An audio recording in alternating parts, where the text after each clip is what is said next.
Հղի երիտասարդ բուժքույրը կանգնած է անորոշ ապագայի առջ, մինչդեռ կառչած է այն հույսից, որ կպաշտպանի իր կրած երեխային, տանը գոյություն ունեցող սերը քայքայվել էր դաժան ստերի կործանարար անվստահության պատճառով։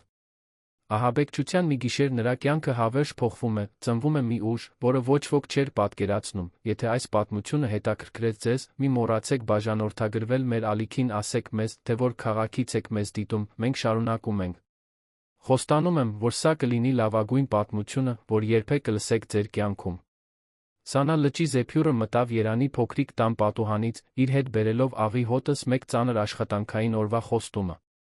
Մարիամը վերջին անգամ շտկեց իր սպիտակ բուժքրոջ համազգեստը, նախքան դուրս գալը, նրա ձեռքերը բնազդաբար շոյում էին փորը, որն արդեն սկսել էր կլորանալ։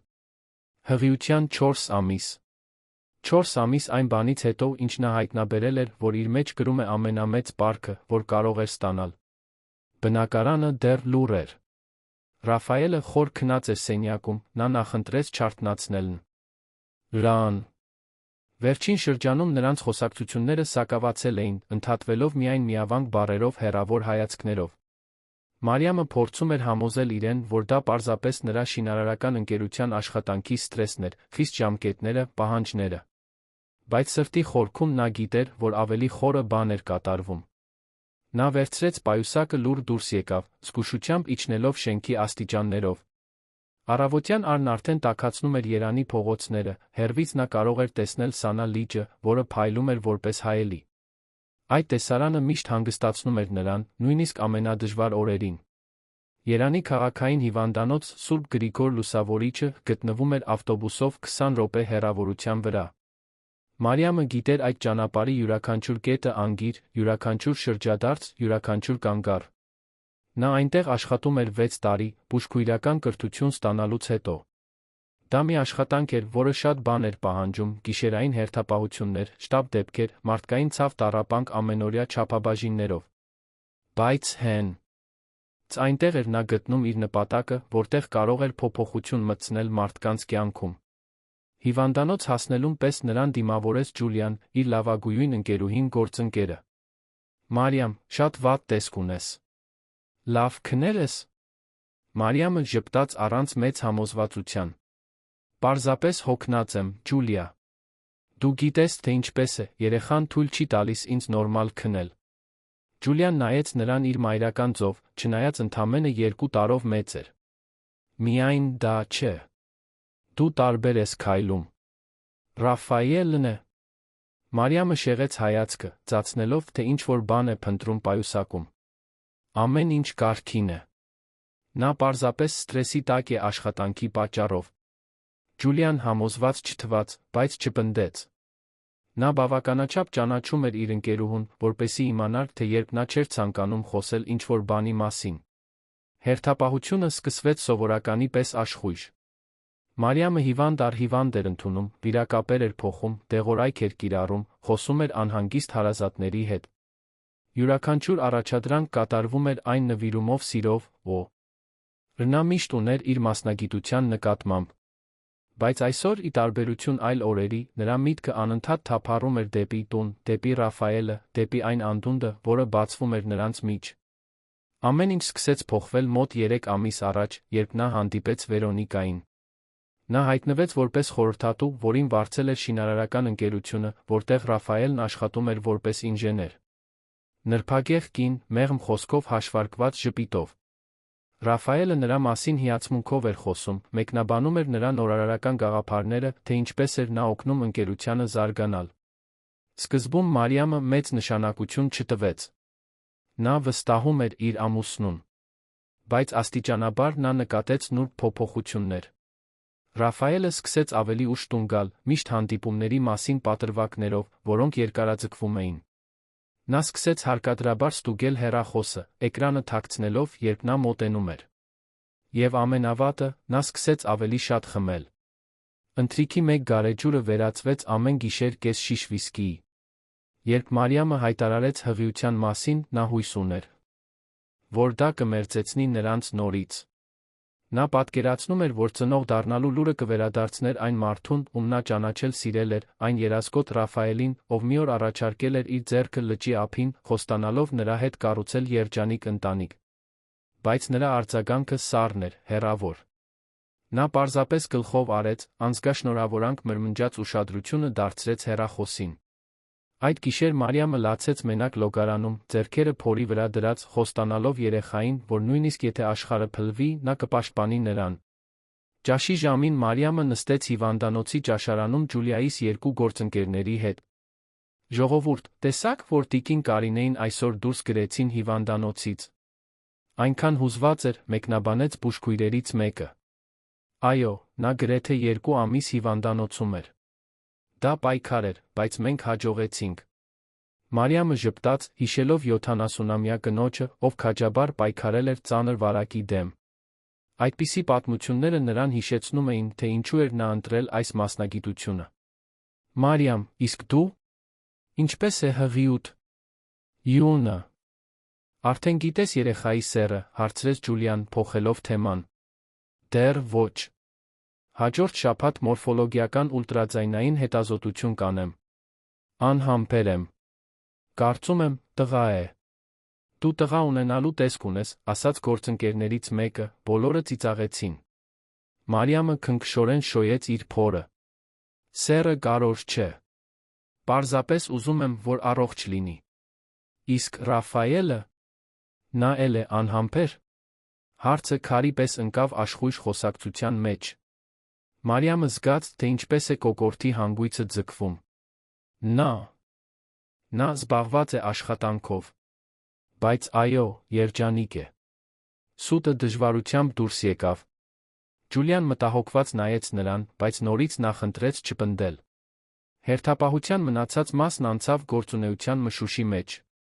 Երբ վերջապես տուն գնալու ժամանակը եկավ, Մարիամը զգաց յուրաքանչյուր աշխատած ժամի ծանրությունը։ Նրա ոտքերը ցավում էին, մեջքը ցավում էր, խորը հոգնածություն էր պատել նրա մարմնի յուրաքանչյուր մկանը։ Տունդարձի ճանապարհին նա կանգ առավ շուկայում բաղադրիչներ գնեց Ռաֆայելի սիրելի ուտեստը, չորացրած մսով թաքուն կարտոֆիլը պատրաստելու համար։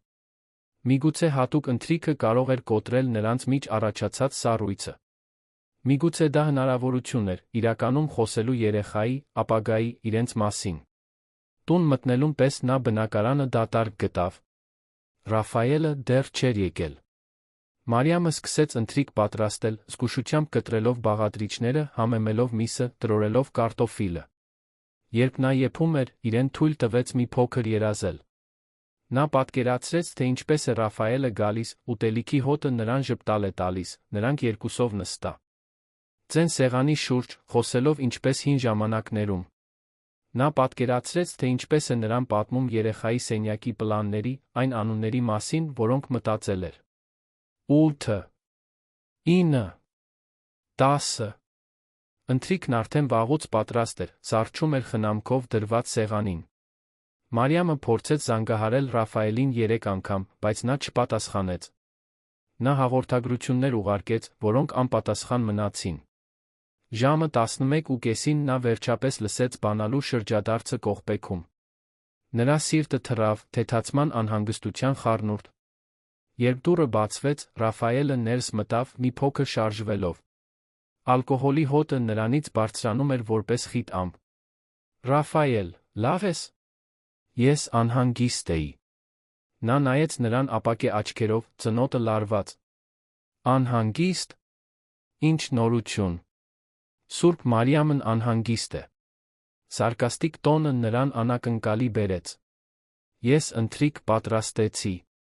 Քո սիրելի ուտեստը։ Մտածեցի, որ կարող էինք խոսել։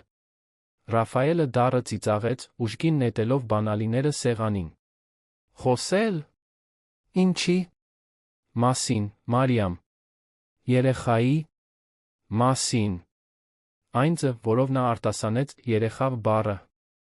Արամարանքով լի, ստիպեց նրա սիրտը սառչել։ Ռաֆայել, ինչ է կատարվում։ Խնդրում եմ, խոսիր ինձ հետ։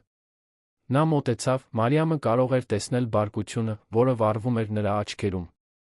Կարծես նա օտարի էր նայում։ Դու ինձ հիմար ես համարում, չէ՞։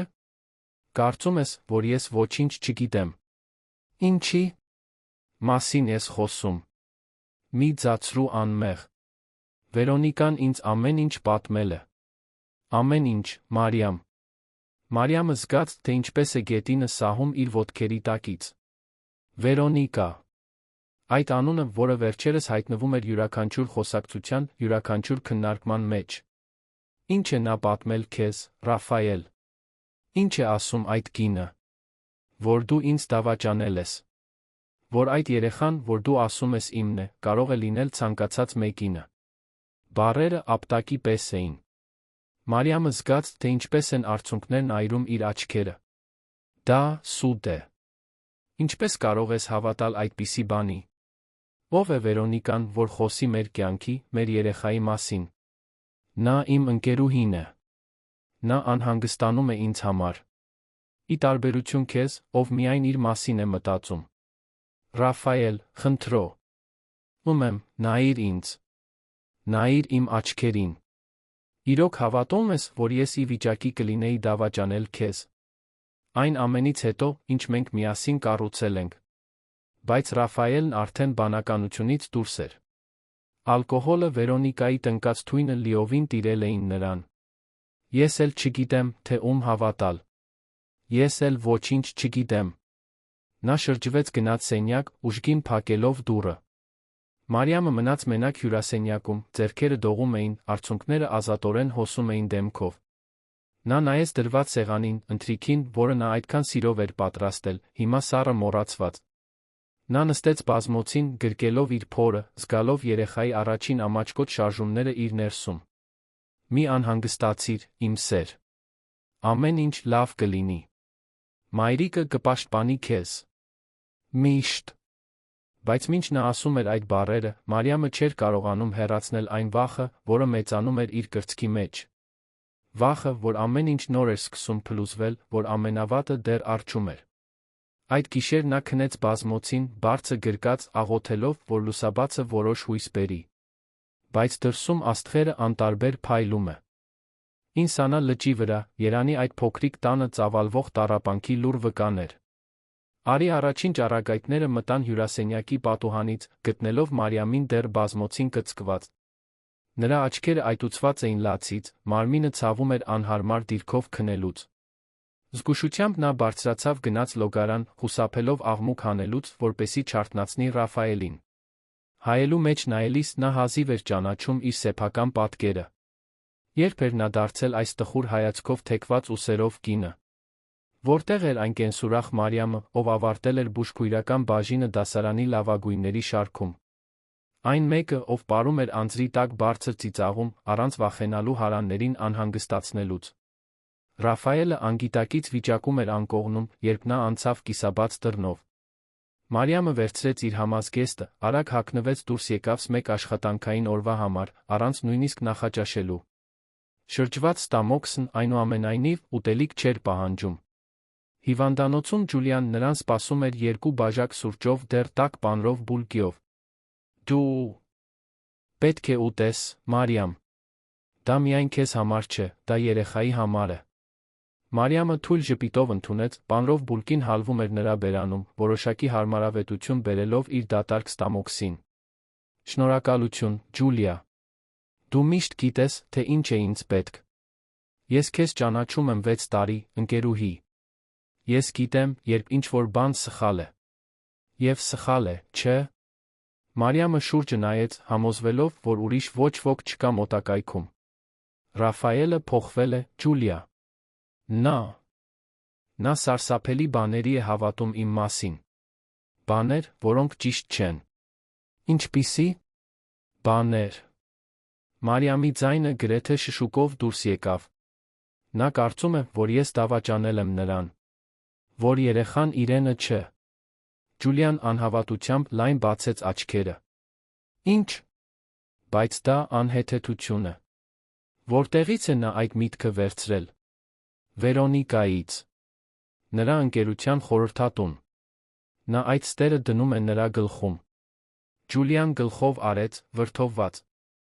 Մարիամ, դու պետք է լրջորեն խոսես նրա հետ։ Սա չի կարող շարունակվել այսպես։ Ես փորձեցի, Ջուլիա։ Բայց նա հարբած էր, կատաղած։ Ինձ չլսեց։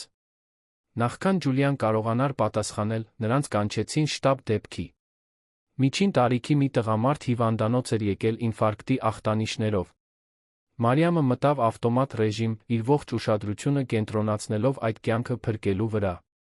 Հենց այդ պահերին էր նա հիշում, թե ինչու էր ընտրել բուժքույր դառնալ։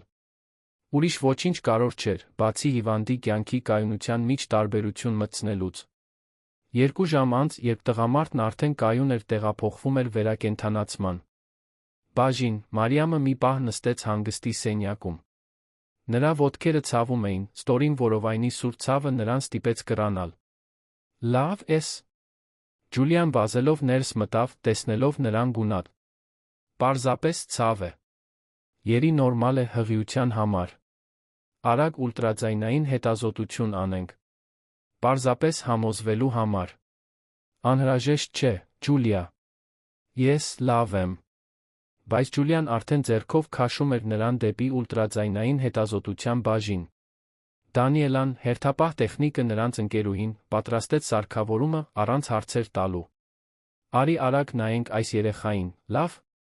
Մարիամը պառկեց բժշկական մահճակալին, բարձրացնելով բլուզը։ Սառը գելը փորի վրա նրան ստիպեց դողալ, բայց ոչինչ չէր կարող համեմատվել այն հուզմունքի հետ, որ նա զգաց, երբ լսեց երեխայի սրտի բաբախյունը մոնիտորի վրա, ուժեղ արագ։ Նայեք, ինչ կատարյալ սրտիկ է, ասաց Դանիելան ժպիտով։ Եվ այստեղ, լավ երում է։ Աղջիկ է, Մարիամ։ Դու աղջիկ ես ունենալու։ Արցունքները հոսեցին Մարիամի դեմքով, բայց այս անգամ դրանք մաքուր ուրախության արցունքներ էին։ Աղջիկ։ Նա դ. Ուստր կունենար։ Նա լավ է։ Ամեն ինչ նորմալ է։ Ամեն ինչ կատարյալ է։ Նայեք նրան այստեղ, ձեռքը շարժում է։ Նա մարտիկ է, այս աղջիկը։ Այդ պահին, նայելով էկրանի թարթող պատկերին, Մարիամը զգաց, թե ինչպես է նոր ուժ ծնվում իր ներսում։ Կարևոր չէր, թե ինչ էր մտածում Ռաֆայելը, կարևոր չէին Վերոնիկայի ստերը։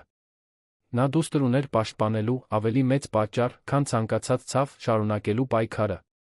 Ջուլիան բռնեց նրա ձեռքը, նույնպես հուզված։ Շնորհավորում եմ, ընկերուհի։ Դու արքայադստեր մայր կդառնաս։ Մարիամը հիվանդանոցից դուրս եկավ այդ կեսօրին, ուլտրաձայնային հետազոտության տպագիր պատճենը պայուսակում պահած որպես գանձ։ Նա որոշեց, որ տուն հասնելուն պես ցույց կտա Ռաֆայելին։ Նա պետք է տեսներ, պետք է հասկանար, որ այդ երեխան իրենցն էր, իրական էր, գեղեցիկ, կատարյալ։ Բայց երբ նա հասավ բնակարան, նորից դատարկ տարածք գտավ։ Նա նայեց ժամացույցին։ Երեկոյան 7։ Ռաֆայելը պետք է տուն լիներ առնվազն 2 ժամ առաջ։ Նա փորձեց զանգահարել, բայց նա չպատասխանեց։ Նա հաղորդագրություն ուղարկեց, ասելով, որ պետք է խոսեն։ Որ երեխայի մասին նորություններ ունի։ Հաղորդագրությունը դիտվեց, բայց պատասխան չեղավ։ Սպասելիս Մարիամը սենդվիչ պատրաստեց, նստեց սեղանի մոտ, հանելով ուլտրաձայնային պատկերը պայուսակից։ Նա նուրբ մատներով անցավ թղթի վրայով, գծելով իր դստեր ուրվագիծը։ Քո անունը Մարիա Ծաղիկ է, ես որոշեցի։ Անունը ժառանգել ես իմ տատիկից ուժեղ կլինես, ինչպես նա էր։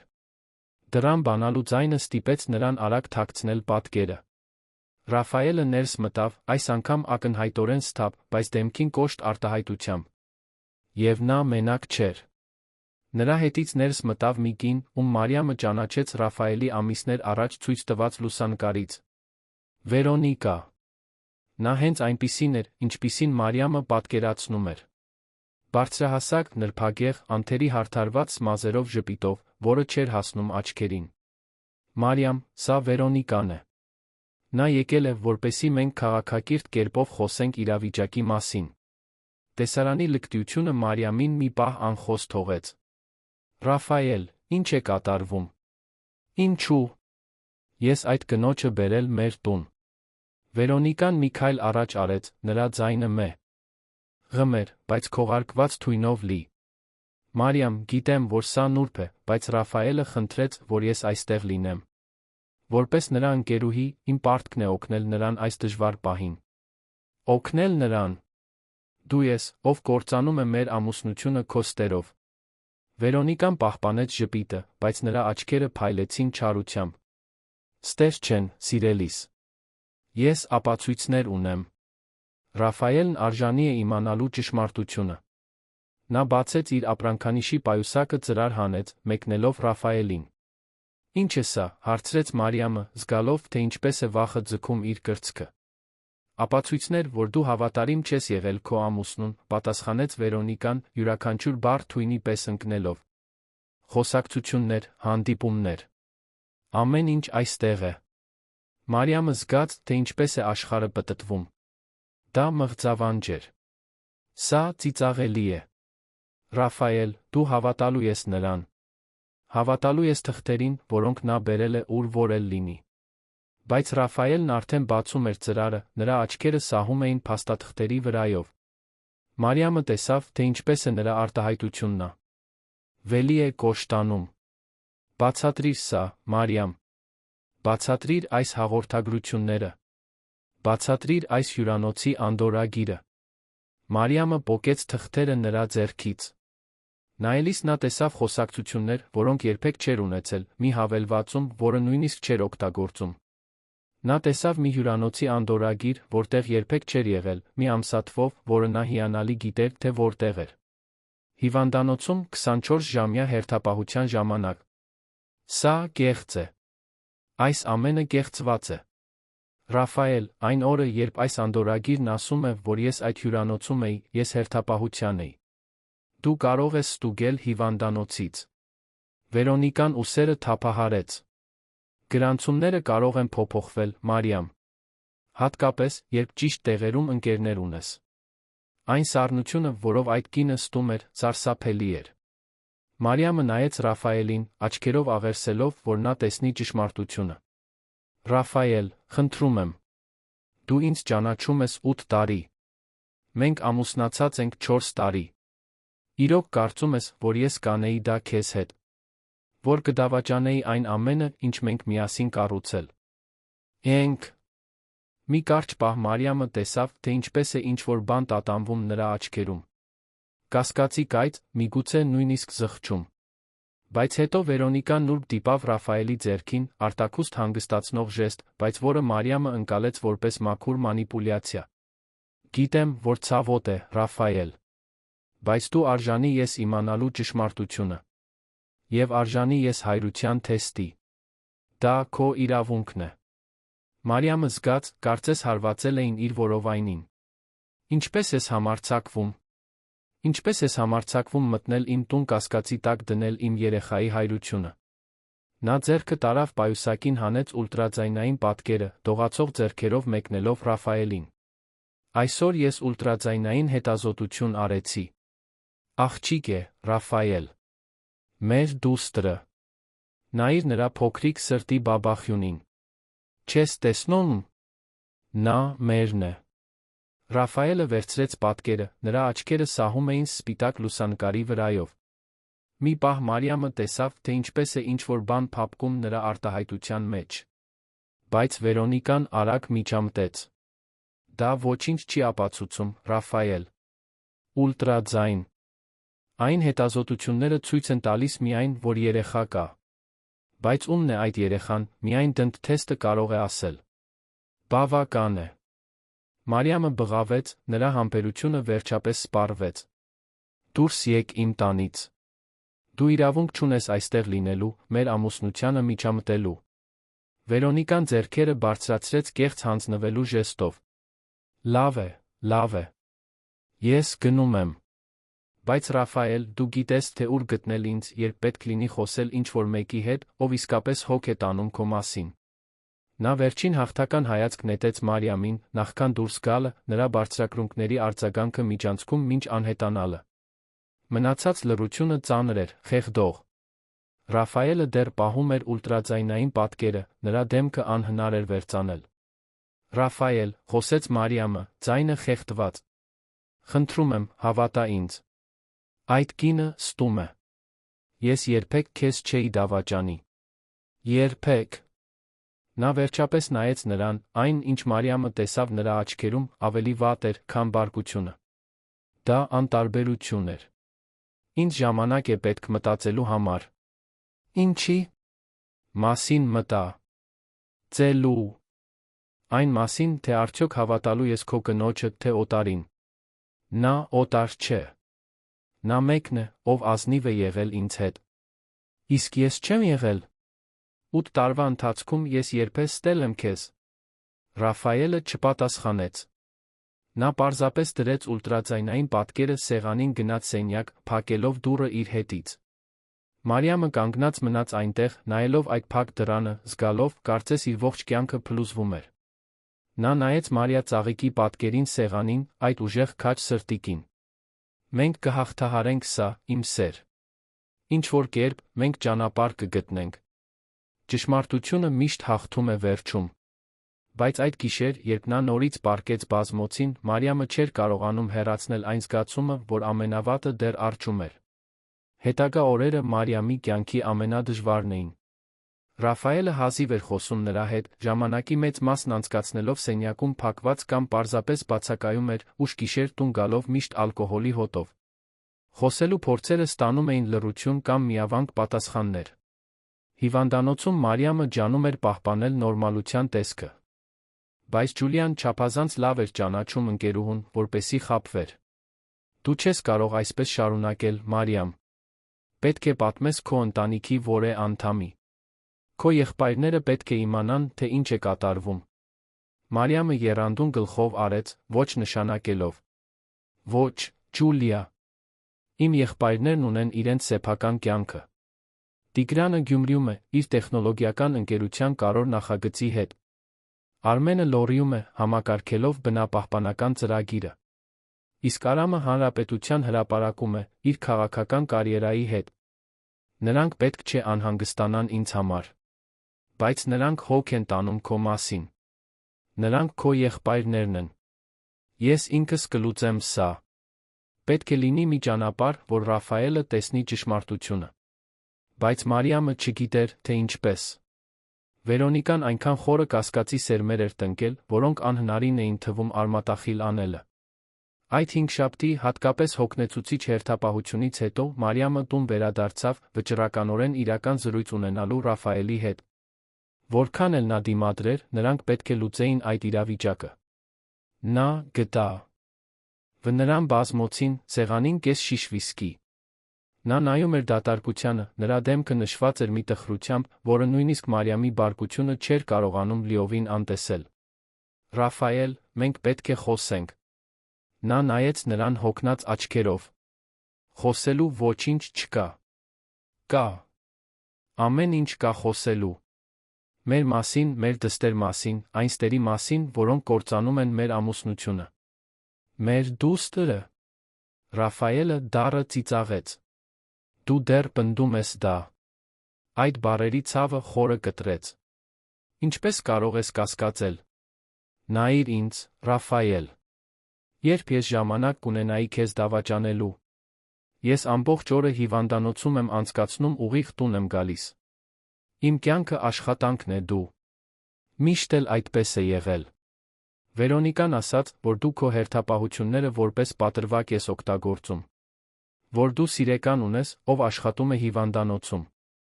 Դա սուտ է։ Հարցրու հիվանդանոցի ցանկացած մարդու։ Հարցրու Ջուլիային, դոկտոր Հովհաննեսյանին, ցանկացած մեկին։ Իհարկե, քո ընկերները կծածկեն քեզ։ Մարիամի հիասթափությունը հասավ իր սահմանին։ Դու գույ։ Ես։ Այս կինը մանիպուլյացիայի է ենթարկում քեզ, դու նույնիսկ չես գիտակցում։ Ինչ է նա շահում դրանից, Ռաֆայել։ Ինչու։ Նա կաներ այդ ամենը, եթե երկրորդական մտադրություններ չունենար։ Նա օգնում է ինձ տեսնել ճշմարտությունը։ Ճշմարտությունը։ Ճշմարտությունն այն է, որ ես սիրում եմ քեզ։ Ճշմարտությունն այն է, որ այս երեխան, որին ես կրում եմ, քո դուստրն է։ Ճշմարտությունն այն է, որ մենք քանդում ենք 4 տարվա ամուսնությունը մի օտարի ստերի պատճառով։ Ռաֆայելը կտրուկ վեր կացավ, շարժումն անկայուն էր խմիչքի պատճառով։ Մի խոսիր նրա մասին այդպես։ Վերոնիկան միակ մարդն է, ով ազնիվ է եղել ինձ հետ։ Ազնիվ։ Նա կեղծել է ապացույցներ, Ռաֆայել։ Այդ փաստաթղթերը բոլորը կեղծված են։ Ապացուցիր այդ դեպքում։ Ապացուցիր, որ դրանք կեղծ են։ Ինչպես։ Ինչպես ապացուցեմ, որ ինչ-որ բան չի կատարվել։ Ուլտրաձայնային հետազոտության պատկերը սեղանին էր, որտեղ նա այն թողել էր օրեր առաջ։ Մարիամը վերցրեց այն նորից մեկնեց նրան։ Նայիր սրան։ Նայիր քո դստերը։ Նա արժանի է ունենալու հայր, ով կհավատա նրան, ով կպայքարին նրա համար։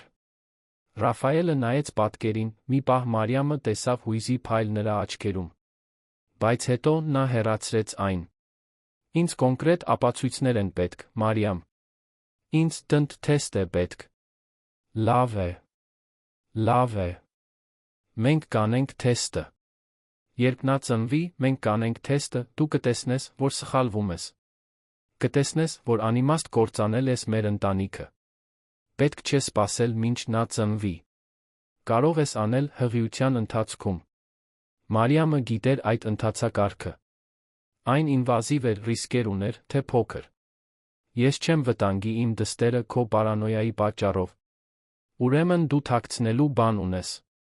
Դա անվերջ ցիկլ էր։ Կարևոր չէր, թե ինչ էր ասում Մարիամը, Ռաֆայելն արդեն համոզված էր նրա մեղքի մեջ։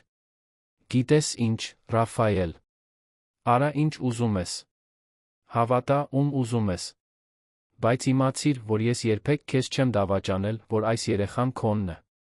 Մի օր դու կզղջաս, որ կասկածել ես մեզ։ Նա վերցրեց պայուսակը, դուրս եկավ բնակարանից, արագ իջնելով աստիճաններով, արցունքները մշուշում էին նրա տեսողությունը։ Նա չգիտեր, թե ուր գնա, պարզապես գիտեր, որ պետք է դուրս գա այնտեղ։ Իից։ Նա վերջացրեց նստած լինելով ափի նստարանին, նայելով Սանա լճին։ Երանի լույսերը ջրի մյուս կողմում թարթում էին որպես երկրային աստղեր։ Հենց այնտեղ էր Ռաֆայելը նրան ամուսնության առաջարկ արել 2 տարի առաջ։ Այդ օրը ապագան այնքան պայծառ էր թվում, այնքան լի խոստումներով։ Հեռախոսը զանգեց։ Դա Ջուլիան էր։ Մարիամ, որտեղ ես։ Ես անհանգիստ եմ։ Ափին։ Օդի կարիք ունեի։ Ես գալիս եմ։ Մի հեռացիր այնտեղից։ 15 րոպե անց Ջուլիան նստեց նրա կողքին, մոտակա սրճարանից տաք շոկոլադ բերելով։ Խմիր սա։ Լավ է երեխայի համար։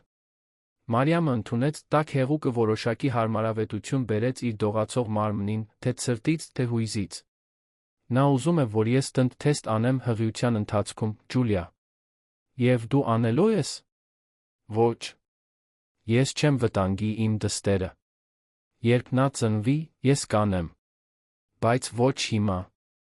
Ջուլիան բռնեց նրա ձեռքը։ Գիտես, թե ինչ եմ կարծում։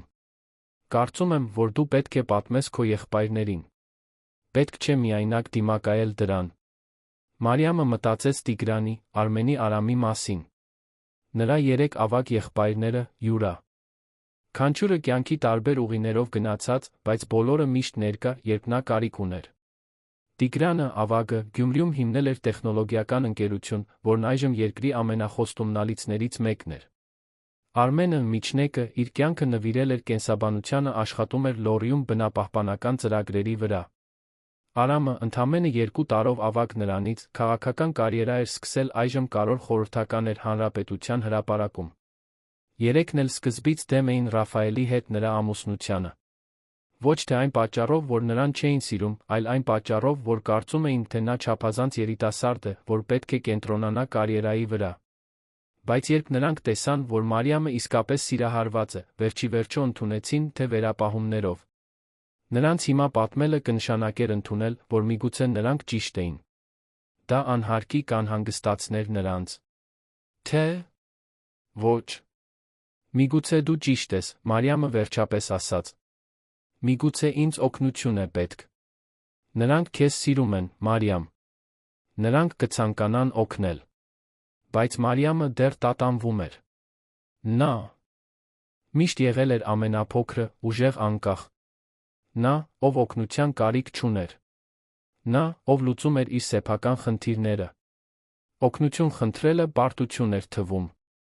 Ես կմտածեմ այդ մասին, խոստացավ նա։ Ջուլիան նրան մի քանի ժամ անց տուն տարավ։ Բնակարանը դատարկ էր։ Ռաֆայելն այնտեղ չէր։ Մարիամը տաք ցնցուղ ընդունեց, հագավ իր ամենահարմարավետ գիշերազգեստը, պառկեց անկողնում, շոյելով փորը։ Մարիա ծաղիկ, քո մայրը բարդ իրավիճակում է։ Բայց խոստանում եմ, որ կպաշտպանեմ քեզ։ Անկախ նրանից, թե ինչ կլինի։ Հեռախոսը զանգեց։ Դա անհայտ համարից հաղորդագրություն էր։ Բացելիս Մարիամը զգաց, թե ինչպես է արյունը սառչում։ Դա Ռաֆայելի Վերոնիկայի լուսանկարն էր ռեստորանում, շատ մոտ նստած, նա, ձեռքը նրա ձեռքին։ Մակագրությունն ասում էր պարզապես, նա արժանի է ավելի լավին։ Մարիամի ձեռքերը դողում էին, երբ նա նայում էր այդ պատկերին։ Ուրեմն, սա էր։ Վերոնիկան ոչ միայն փորձում էր կործանել նրա ամուսնությունը։ Նա ուզում էր Ռաֆայելին իր համար։ Ամեն ինչ սկսեց իմաստ ունենալ։ Ստերը, կեղծ ապացույցները, մշտական մանիպուլյացիան։ Վերոնի կան համակարգված կերպով հեռացնում էր Ռաֆայելին Մարիամից, նրան իր համար ունենալու համար։ Մարիամի զգացած բարկությունը տարբեր էր այն ամենից, ինչ նա երբեք զգացել էր։ Դա միայն իր մասին չէր։ Դա իր դստեր մասին էր, այն ապագայի մասին, որը նրանից խլում էին։ Նա վերցրեց հեռախոսը ամիսներ շարունակ առաջին անգամ զանգահարեց Տիգրանին։ Ալո։ Քույրիկ։ Ամեն ինչ կարգին է։ Գրեթե կեսգիշերը։ Եղբոր անհանգիստ ձայնը գրեթե ստիպեց նրան հրաժարվել։ Բայց հետո նա մտածեց Մարիա ծաղիկի մասին, մտածեց ապագայի մասին, մտածեց այն ամենի մասին, ինչ վտանգված էր։ Տիգրան, ինձ օգնություն է պետք։ Հեռախոսի մյուս կողմում լռություն տիրեց։ Պատմիր ինձ։ Ինչ է կատարվում։ Եվ ամիսներ շարունակ առաջին անգամ Մարիամը պատմեց ամեն ինչ։ Ռաֆայելի փոփոխությունների մասին, Վերոնիկայի մասին, մեղադրանքների մասին, կեղծ ապացույցների մասին։ Այն լուսանկարի մասին, որը նա նոր էր ստացել։ Այն վախի մասին, որ նա զգում էր իր դստեր իր համար։ Տիգրանը լուռ լսում էր նրան, երբ վերջապես խոսեց, նրա ձայնը լի էր մի վճռականությամբ, որը Մարիամը լավ էր չ. Անաչում։ Վաղը առավոտյան առաջին իսկ չվերթով գալիս եմ։ Եվ հիմա կզանգեմ Արմենին ու Արամին։ Դու միայնակ չես սրանում, քույրիկ։ Երբեք չես եղել։ Պետք է մեզ ավելի շուտ պատմեիր։ Արցունքները հոսում էին Մարիամի դեմքով, բայց այս անգամ դրանք թեթացման արցունքներ էին։ Շնորհակալություն, Տիգրան։ Դիմացիր։ Հեծելազորը գալիս է։ Երբ նա անջատեց հեռախոսը, Մարիամը զգաց, կարծես ծանրություն էր վերցվել իր ուսերից։ Նա դեռ վախենում էր, դեռ չգիտեր, թե ինչպես կավարտվի այդ ամենը։ Բայց նա այլս մենակ չէր։ Եվ դա ամբողջ տարբերությունն էր։ Դրսում գիշերը ծածկում էր երանը իր մութ թիկնոցով։ Բայց շաբաթներ շարունակ առաջին անգամ Մարիամը քնեց սրտում հույսի փոքրիկ կայծով։ Պայքարը նոր էր սկսվում, բայց հիմա նա դաշնակիցներ ուներ։ Եվ միասին նրանք ճանապարհ կգտնեին ճշմարտությունը հաղթելու համար։ Մարիամն արթնացավ զանգի բնդող ձայնից։ Նա նայեց ժամացույցին։ Առավոտյան 7-ն էր։ Նա դեռ գիշերազգեստով էր, երբ բացեց դուռը միջանցքում տեսավ Տիգրանին, կողքին մի փոքր ճամպրուկ։ Քույրիկ։ Նա քաշեց Մարիամին ամուր գրկելու, Մարիա։ Նորից զգաց, թե ինչպես են արցունքները հոսում։ Այնտեղ էր նրա ավագ եղբայրը, այն մարդը, ով մանկուց միշտ պաշտպանել էր նրան, ով հեռացնում էր տղաներին, ովքեր անհանգստացնում էին նրան դպրոցում, ով սովորեցրել էր նրան հեծանիվ վարել։ Դու իսկապես եկար։ Ասացի, որ կգամ։ Որտեղ է այդ հիմար Ռաֆայելը։ Չգիտեմ։ Նա 3 գիշեր տուն չեկավ։ Տիգրանը սեղմեց ծնոտը, ակնհայտորեն ջանալով զսպել բարկությունը։ Արմենը գալիս է կեսօրին։ Նա կարողացավ շուտ վերադառնալ արշավախմբից։ Իսկ Արամը գալիս է վաղը առավոտյան։ Ստիպված էր վերակազմակերպել մի քանի կարևոր հանդիպում։ Դուք պետք չէիք դա անեիք։ Ամեն ինչ թողնել իմ պատճառով։ Տիգրանը բռնեց նրա ուսերը, նայելով նրա աչքերին։ Մարիամ, դու մեր քույրն ես։ Դրանից ավելի կարևոր ոչինչ չկա։ Հիմա նորից պատմիր ինձ ամեն ինչ։ Հանգիստ։ Յուրաքանչյուր մանրամասն։ Նրանք նստեցին խոհանոցի սեղանի շուրջ։ Մարիամը սուրճ պատրաստեց, սկսեց պատմել ամեն ինչ սկզբից։ Տիգրանը ուշադիր լսում էր, գետային հարցեր տալով, նրա վերլուծական գործարարի ուղեղն արդեն աշխատում էր լուծումներ գտնելու համար։ Այդ կեղծ ապացույցները, որ նա ներկայացրեց, դու դեռ ունես։ Ռաֆայելը պահել է դրանք։ Մեզ դրանք պետք կլինեն։ Եվ մենք պետք է խորը հետաքննենք այդ Վերոնիկային։ Ոչ ոք դա չի անում առանց պատմության։ Տիգրանը վերցրեց հեռախոսը, արագ զանգահարեց։ Ռուբեն։ Տիգրան Անդրեասյանն է։ Ինձ մի օգնություն է պետք։ Ինձ պետք է, որ դու ինչ-որ մեկին հետաքննես ինձ համար։ Լավ։ Մանրամասները կուղարկեմ հաղորդագրությամբ, կարող ենք վաղը անձամբ խոսել։ Երբ նա անջատեց, բացատրեց Մարիամին։ Ռուբեն Թադոսյան։ Համալսարանի նախկին գործընկեր, այժմ մասնավոր հետախույզ։ Լավագույններից մեկը։ Եթե այդ Վերոնիկան գաղտնիքներ ունի, նա կգտնի դրանք։ Չգիտեմ, դա կօգնի Տիգրան։ Ռաֆայելն այնքան համոզված է։ Ուրեմն մենք կհամոզենք նրան։ Իրական ապացույցներով։ Ճշմարիտ։ Բնակարանի դուռը բացվեց։ Ռաֆայելը ներս մտավ, կտրուկ կանգ առնելով խոհանոցում Տիգրանին տեսնելիս։ Ինչ ես անում այստեղ։ Տիգրանը վեր կացավ, իր պաշտպանական կեցվածքով։ Եկա տեսնելու իմ քրոջը։ Ինչ-որ խնդիր կա։ Ռաֆայելը նայեց Տիգրանից Մարիամին։ Դու պատմել ես նրան։ Պատմեցի, որ իմ ամուսինը ինձ դավաճանության մեջ է մեղադրում, հիմնվելով կեղծ ապացույցների վրա, որոնք ներկայացվել են մի կնոջ կողմից, ով ակնհայտորեն երկրորդական մտադրություններ ունի։ Այո, պատմեցի։ Ռաֆայելը կարմրեց։ Դու չես հասկանում իրավիճակը։ Ես հիանալի հասկանում եմ, միջամտեց Տիգրանը, իր ձայնը հանգիստ, բայց կայուն։ Հասկանում եմ, որ իմ քույրը, ով երբեք կասկածի տեղիք չի տվել, ով 12 ժամանոց հերթապահություններ է անում հիվանդանոցում, կյանքեր փրկելով, անարդարացիորեն մեղադրվում է։ Հասկանում եմ, որ նա հղի է քո դստեր հետ աջակցության կարիք ունի, ոչ թե մեղադրանքների։ Եվ հասկանում եմ, որ դու մանիպուլյացիայի ես ենթարկվում։ Դուք չեք ճանաչում Վերոնիկային։ Իսկ դու ճանաչում ես։ Որքան ժամանակ ես ճանաչում։ 3 ամիս։ Մարիամին դու ճանաչում ես 8 տարի։ Ռաֆայելը բացեց բերանը պատասխանելու, բայց փաստարկներ չուներ։ Նա վերցրեց մի քանի հագուստ սենյակից, նորից դուրս եկավ, փակելով դուռը։ Տիգրանը գլխով արեց։ Նա կորած է։ Բայց մենք կվերադարձնենք նրան։ Կամ ոչ։ Ամեն դեպքում, դու։ Մարիա ծաղիկը լավ կլինեք։ Օրվա ընթացքում, մինչ Մարիամը հիվանդանոցում էր, ավելի կարճ հերթապահություն անելով, Տիգրանը սկսեց ամեն ինչ կազմակերպել։ Նա երկար խոսեց Ռուբենի հետ, մանրամասներ փոխանցեց Վերոնիկայի մասին, ներառյալ շինարարական ընկերությունը, որտեղ նա աշխատում էր, հեռախոսահամարները, որոնք Ռաֆայելը նշել էր, ամեն ինչ, ինչ կարող էր օգնել։ Երբ Արմենը կեսօրին եկավ, ուղիղ օդանավակայանից, իր արշավախմբային ուսապարկը դեռ լորիի հողով լի, երկու եղբայրները գրկվեցին այն մտերմությամբ, ովքեր միշտ մոտ են եղել։ Ինչպես է նա։ Վախեցած։ Հոգնած։ Բայց ուժեղ։ Դուք ճանաչում եք մեր քրոջը։ Իսկ պլանը։ Մենք հետաքննում ենք այդ Վերոնիկային։ Ինչ-որ բան ինձ ասում է, որ նա այն չէ, ինչ ասում է։ Հիվանդանոցում Մարիամը հիվանդի էր ընդունում, երբ ստորին որովայնում սուր ցավ զգաց։ Նա բռնվեց մահճակալից, խորը շունչ քաշելով։ Լավ ես։ Հիվանդը հարցրեց, մտահոգված։ Այո։ Պարզապես անցողիկ ցավ է։ Բայց ցավը չանցավ։ 20 րոպե անց Մարիամին զննում էր դոկտոր Հովհաննեսյանը, հիվանդանոցի մանկաբարձը։ Ձեր ճնշումը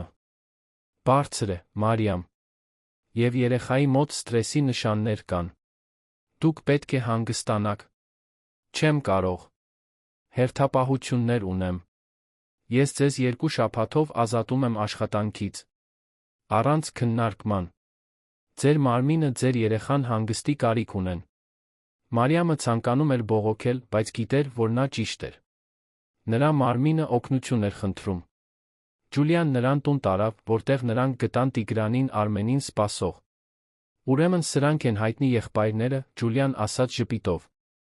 Մարիամը շատ է խոսում ձեր մասին։ Իսկ դու պետք է լինես Ջուլիան։ Լավագույն ընկերուհին, Արմենն ասաց, ձեռքը մեկնելով։ Շնորհակալություն մեր քրոջը հոգ տանելու համար։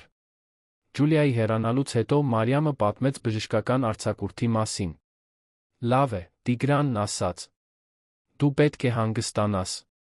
Եվ մենք այստեղ ենք, քեզ հոգ տանելու համար։ Այդ գիշեր նրանք երեքով ընթրեցին։ Հանգստացնող էր լինել իր եղբայրների հետ, լսել նրանց պատմությունները, ծիծաղել հին կատակներից։ Մի քանի ժամով Մարիամը գրեթե կարողացավ մոռանալ այն մղձավանջը, որ դարձել էր իր կյանքը։ Արամը հաջորդ առավոտ ժամանեց, իր հետ բերելով այն էներգիան խարիզման, որոնք միշտ բնորոշել էին նրան։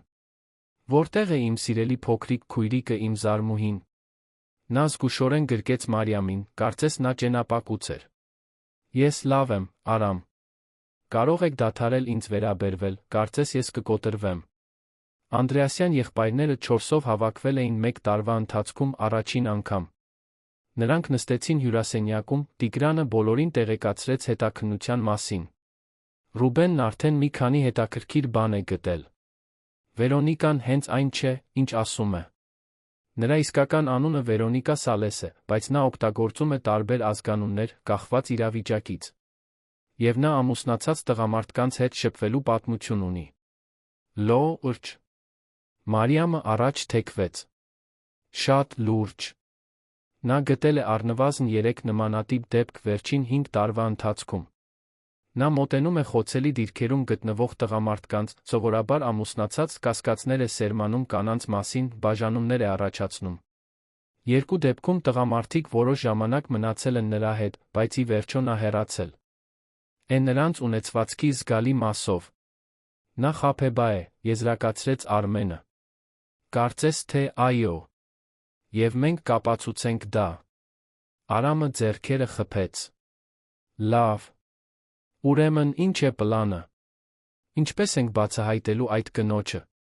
Տիգրանը բացեց իր նոութբուքը։ Նախ, մեզ պետք են այն ապացույցները, որոնք նա ներկայացրեց։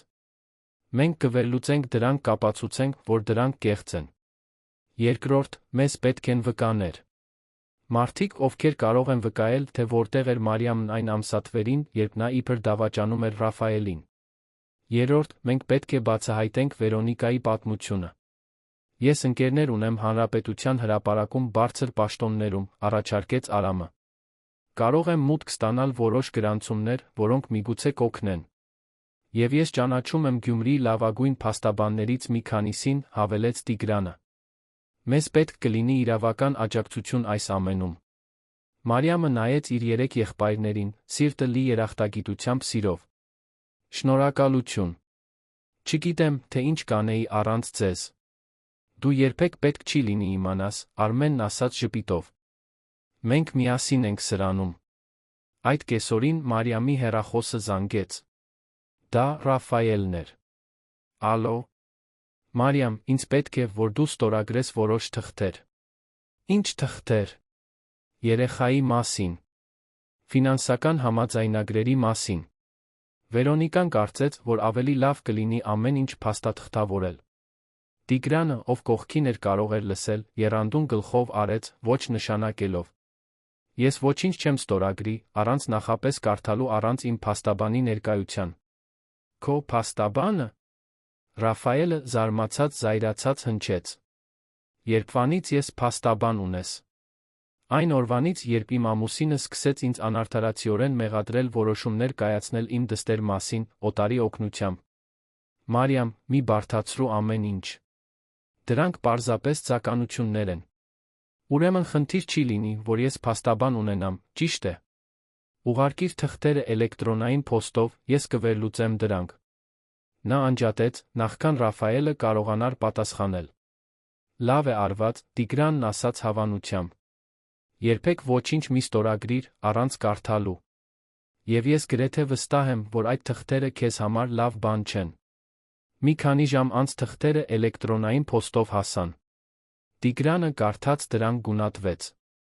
Այդ որդին։ Նա խորը շունչ քաշեց։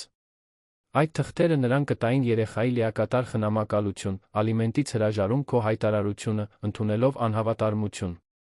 Ինչ։ Մարիամը սրտխառնոց զգաց։ Նա իսկապես կարծում է, որ ես դա կստորագրեմ։ Վերոնիկան հավանաբար հույս ուներ, որ դու կստորագրես առանց կարդալու, պարզապես նրա հետ հաշտվելու համար։ Դա թակարդ է, շատ լավ մշակված։ Արամը սեղմեց բռունցքները։ Այդ կինը չափազանց հեռուն է գնում։ Մենք պետք է արագ գործենք։ Ռուբենը զանգահարեց այդ գիշեր, ավելի շատ բացահայտումներով։ Վերոնիկան բիզնես խորհրդատվության կրթություն չուներ, ինչպես պնդում էր։ Նրա դիպլոմը կեղծ էր։ Եվ ամենակարևորը, նրա նախկին օգնականներից մեկը պատրաստ էր խոսել։ Մի կին, Աննա անունով, ով ստիպված էր եղել օգնել Վերոնիկային կեղծել փաստաթղթեր նախորդ դեպքերում։ Սա ոսկի է, Ռուբենն ասաց հեռախոսով Տիգրանին։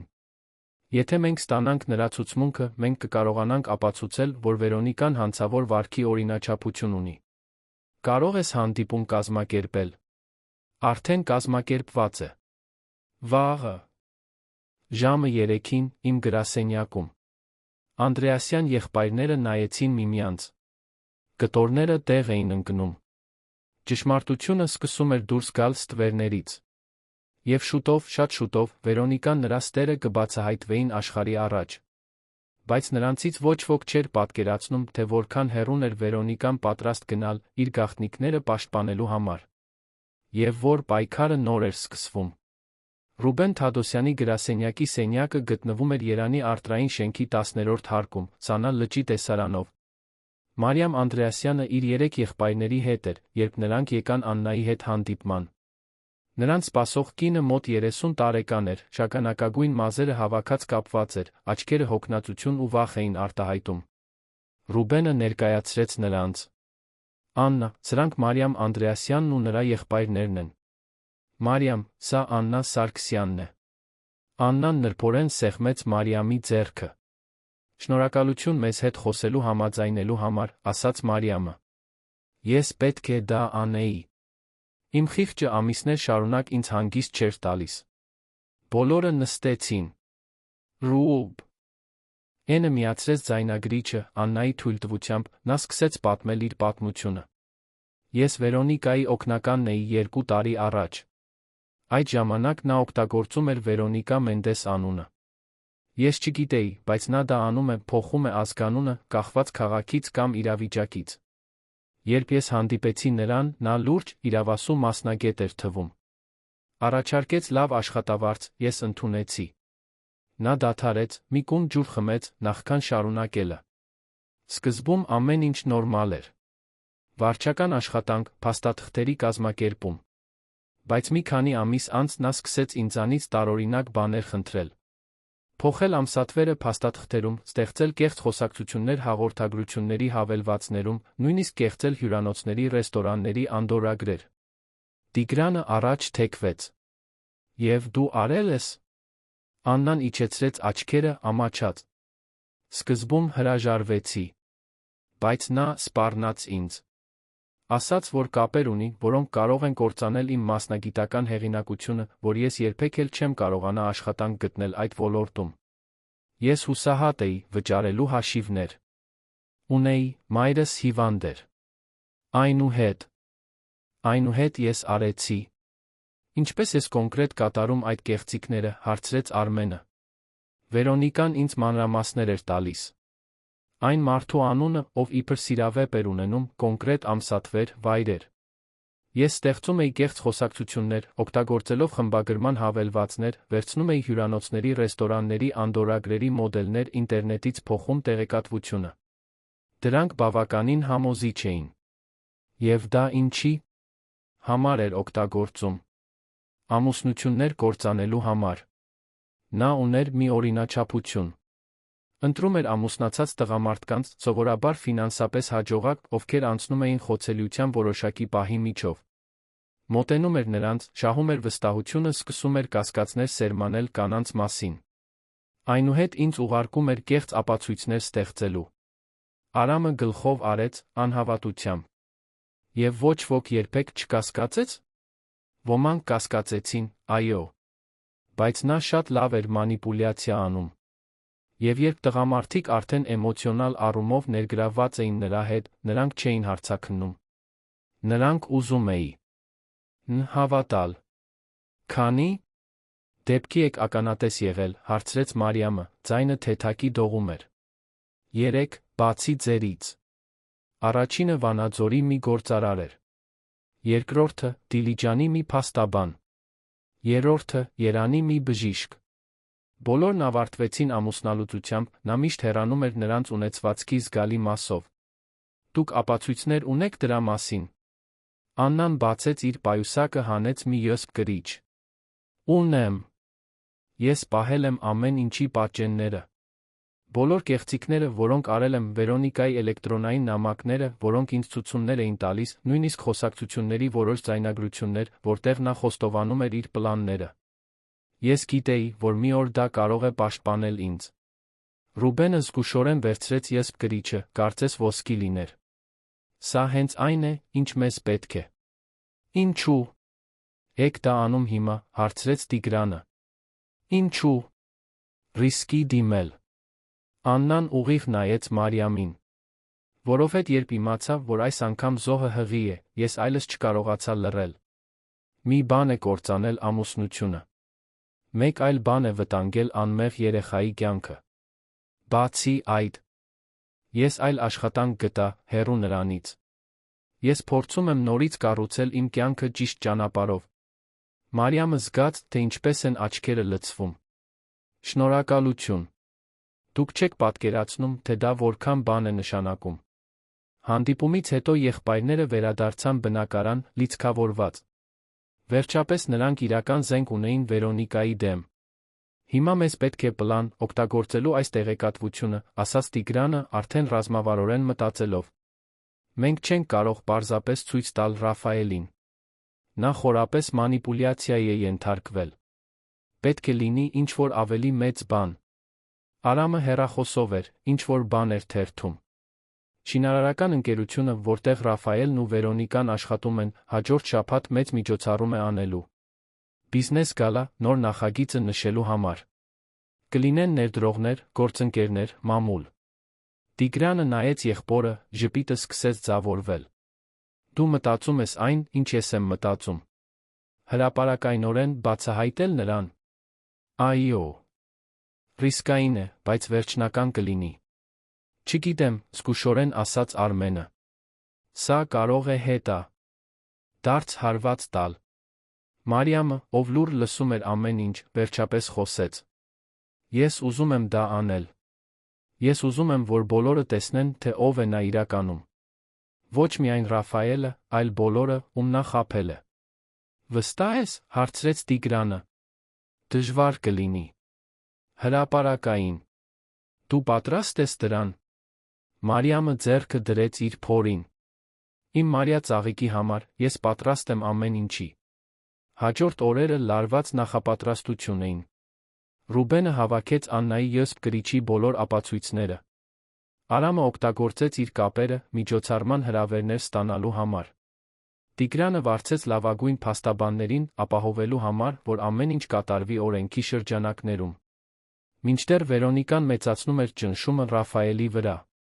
Մարիամը Ռաֆայելի պատահաբար ուղարկած հաղորդագրության միջոցով հայտնաբերեց, որ Վերոնիկան ապրում էր թանկարժեք հյուրանոցում, որ Ռաֆայելն էր վճարում հաշիվը։ Նա լիովին նրա վերահսկողության տակ է, Մարիամն ասաց Ջուլիային սուրճի ընթացքում։ Այլս չի թվում այն մարդը, ում ես ճանաչում էի։ Ճշմարտությունը կազատի նրան, ջ.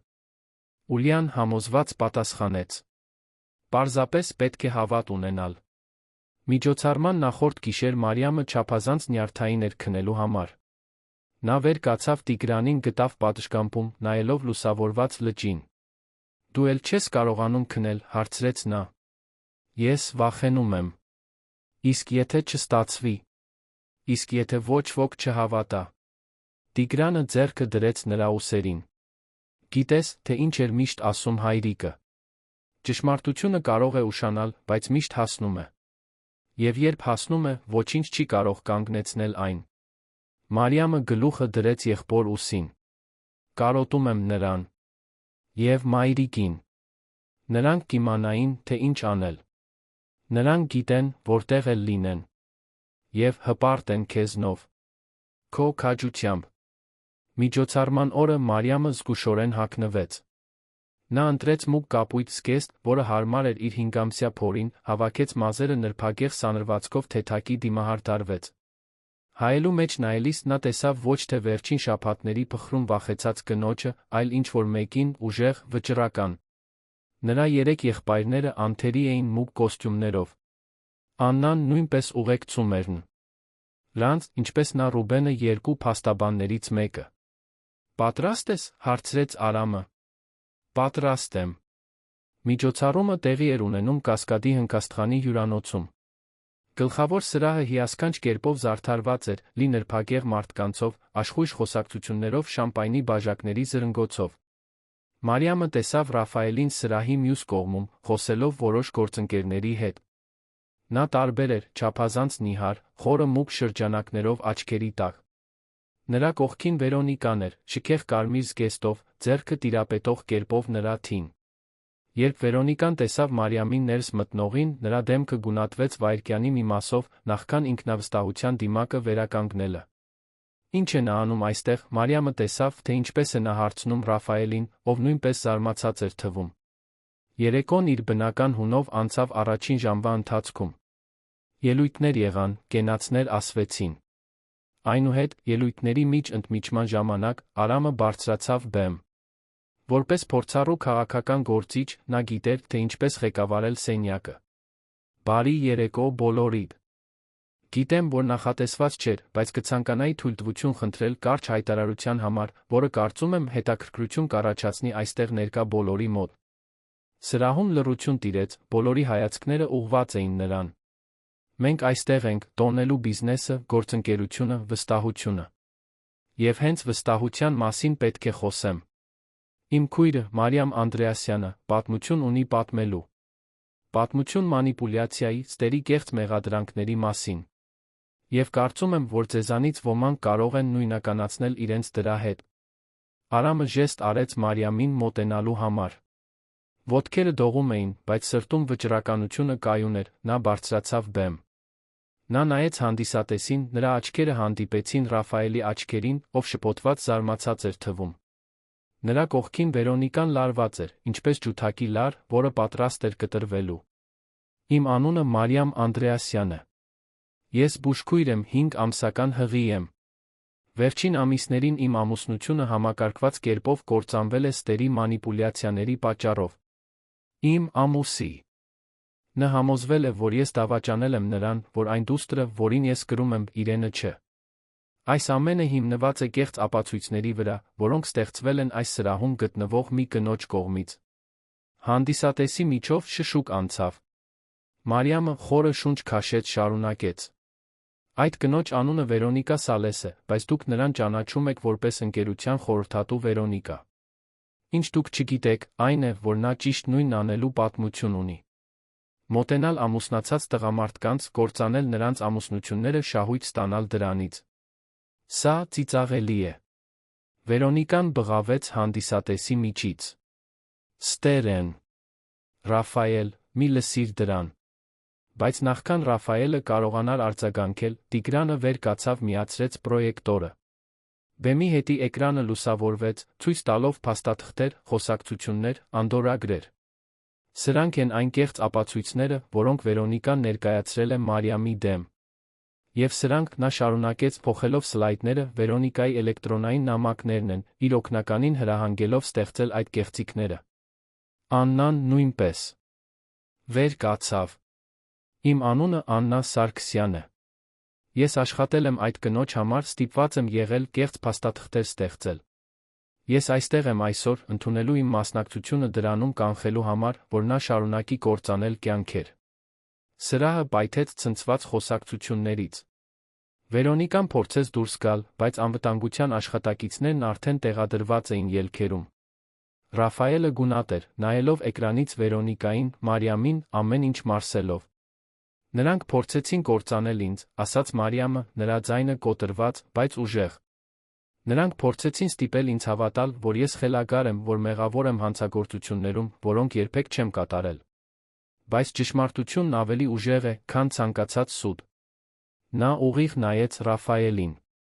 Ես երբեք քեզ չեմ դավաճանել։ Այս երեխան, որին ես կրում եմ, քո դուստրն է։ Եվ այն ամենը, ինչ ես միշտ ցանկացել եմ, քեզ հետ ընտանիք կառուցելն էր։ Բայց եթե դու հիմա չես կարող հավատալ ինձ այս ամենից հետո, ապա գոնե հավատա այն ճշմարտությանը, որը ցուցադրվում է քո առջ։ Այդ պահին, երբ ողջ սրահ վկա էր, Վերոնիկայի դիմակը վերջապես ընկավ։ Նրա դեմքը աղավաղվեց բարկությունից ու հուսահատությունից։ Դու արժանի չէիր նրան։ Նա բղավեց Մարիամին։ Դու պարզապես սովորական բուժքույր ես։ Ես կարող էի նրան շատ ավելին տալ։ Եվ այնտեղ էր խոստովանությունը, մերկ անպատրաստ ճշմարտությունը։ Ոստիկանությունը, որին Արամը գաղտնի զգուշացրել էր միջոցառումից առաջ, մտավ սրահ։ Վերոնիկան ձերբակալվեց փաստաթղթերի կեղծման այլ մեղադրանքներով, որոնք պաշտոնապես կծակերպվեին։ Մինչ նրան տանում էին, դեռ բղավելով անհամապատասխան մեղադրանքներ, Ռաֆայելը վերջապես շարժվեց։ Նա քայլեց դեպի բեմ, արցունքները հոսում էին դեմքով։ Մարիամ, ես… Նա սկսեց, ձայնը կոտրվելով։ Ինչ արեցի… Աստված իմ, ինչ արեցի… Մարիամը իջավ բեմից։ Նրանք կանգնած էին դեմ առ դեմ, ողջ սրահը դիտում էր։ Դու կկորցնեիր ինձ, կկորցնեիր մեր դստերը նրա ստերի պատճառով։ Բայց հիմա դու գիտես ճշմարտությունը։ Ինչ ես անելու դրա հետ։ Ռաֆայելը ծնկի իջավ, հեծկլ տալով։ Ներիր ինձ։ Խնդրում եմ, ներիր ինձ։ Ես լիովին հիմար էի, կույր։ Ես թույլ տվեցի, որ նա թունավորի իմ միտքը քո դեմ։ Մարիամը նայեց նրան, իր սիրտը կոտրված, բայց նա թեթացած։ Թեթացած, որ ճշմարտությունը վերջապես հաղթեց։ Վեր կաց, Ռաֆայել։ Մենք շատ բան ունենք խոսելու։ Բայց ոչ այստեղ։ Ոչ հիմա։ Մարիամի եղբայրները պաշտպանականորեն շրջապատեցին նրան, միասին նրանք լքեցին սրահը, թողնելով հետուն կործանված Ռաֆայելին ճշմարտության վկաներով լի սենյակը, որը նոր էր բացահայտվել։ 3 օր էր անցել Կասկադում տեղի ունեցած իրադարձությունից, որը փոխեց ամեն ինչ։ Մարիամն այժմ նստած էր այն բնակարանի պատշգամբում, որը ժամանակավորապես կիսում էր իր 3 եղբայրների հետ, դիտելով արձակը Սանա լճի վրա։ Մարիա ծաղիկը շարժվո։ Ում էր նրա ներսում, փոքրիկ հարվածներով, որոնք նրան ժպտալ էին տալիս նույնիսկ էմոցիոնալ խառնաշփոթի մեջ։ Ռաֆայելը անթիվ անգամ զանգահարել էր։ Հուսահատ հաղորդագրություններ էր ուղարկել, ներողություն խնդրելով, խոսելու հնարավորություն աղերսելով։ Բայց Մարիամը դեռ պատրաստ չէր։ Նա պետք է ամեն ինչ մարսեր, նախ պետք է բուժվեր։ Վերոնիկան բանտում էր, բազմաթիվ մեղադրանքների առջ։ Բացի Մարիամի հետ կապված կեղծիքներից, Աննայի փաստաթղթավորած մյուս դեպքերը նույնպես բացահայտվեցին։ Վանաձորի գործարարը, Դիլիջանի փաստաբանը Երանի բժիշկը, բոլորը բողոք ներկայացրին։ Այն կինը, ով այդքան հզոր անձեռնմխելի էր թվում, այժմ բախվում էր տարիների մանիպուլյացիայի հետանքներին։ Քույրիկ, դու պետք է ինչ-որ բան ուտես, Արմենը հայտնվեց սկուտեղով, մրգերով, հացով հյութով։ Անիմաստ է այնտեղ նստել պարզապես մտածել։ Մարիամը երախտապարտ ժպիտով ընդունեց հյութը։ Շնորհակալություն ինձ հոգ տանելու համար։ Դուք ունեք ձեր կյանքը, ձեր աշխատանքը։ Պետք չէր այստեղ մնալ։ Մենք արդեն անցել ենք դրա միջով։ Չկա մի տեղ, որտեղ մենք գնախ ընտրեինք լինել։ Տիգրանը հայտնվեց պատշգամբի դռան մոտ, հեռախոսը ձեռքին։ Ռուբենն էր։ Վերոնիկայի փաստաբանը փորձեց կապվել։ Նա ուզում է համաձայնություն կնքել, ամեն ինչ խոստովանել, փոխարենը նվազեցված պատժի։ Եվ ինչ ասացիր։ Որ ցանկացած համաձայնություն պետք է ներառի փոխհատուցում քեզ նրա բոլոր մյուս զոհերին։ Եվ որ նա պետք է հրապարակայնորեն վկայություն տա այն ամենի մասին, ինչ արել է։ Արամը ներս մտավ, թերթեր բերելով։ Դուք տեսա՞ք։ Մենք բոլոր լուրերում ենք։ Հղի բուժքրոջ պատմությունը, ով բացահայտեց Խաբեբային հանրային միջոցառման ժամանակ։ Նույնիսկ անվանեցին տարվա շրջադարձ։ Մարիամը դեմքը գծկեց։ Ես չէի ուզում այս ամբողջ ուշադրությունը։ Բայց դա կարոր է, Տիգրանը նրբորեն ասաց։ Այլ կանայք, ովքեր նմանատիպ իրավիճակներ են անցել, կզգան խրախուսված բողոքելու համար։ Քո քաջությունը փոփոխություն է մտցնում։ Մարիամի հեռախոսում ծանուցում հայտնվեց։ Դա Ջուլիայի հաղորդագրությունն էր, հղումով։ Բացելիս նա տեսավ, որ դա հայտնի կանանց ամսագրի հոդված էր։ Հղի բուժքույրը դիմակայում է մանիպուլյատորին։ Վերականգնում իր ճշմարտությունը։ Մարիամ Անդրեասյանի պատմությունը ուժի կայունության օրինակ է բռնի հարաբերություններում գտնվող կանանց համար։ Բռնի, Մարիամը մրմնջաց. Ես երբեք իմ ամուսնության մասին այդպես չէի մտածել։ Բայց այդպես էր, Արմենը նրբորեն ասաց։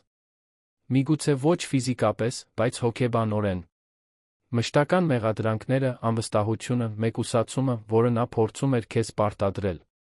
Դա էմոցիոնալ բռնություն է։ Այդ բառերի ճշմարտությունը ցավեց, բայց նա պարզություն բերեց։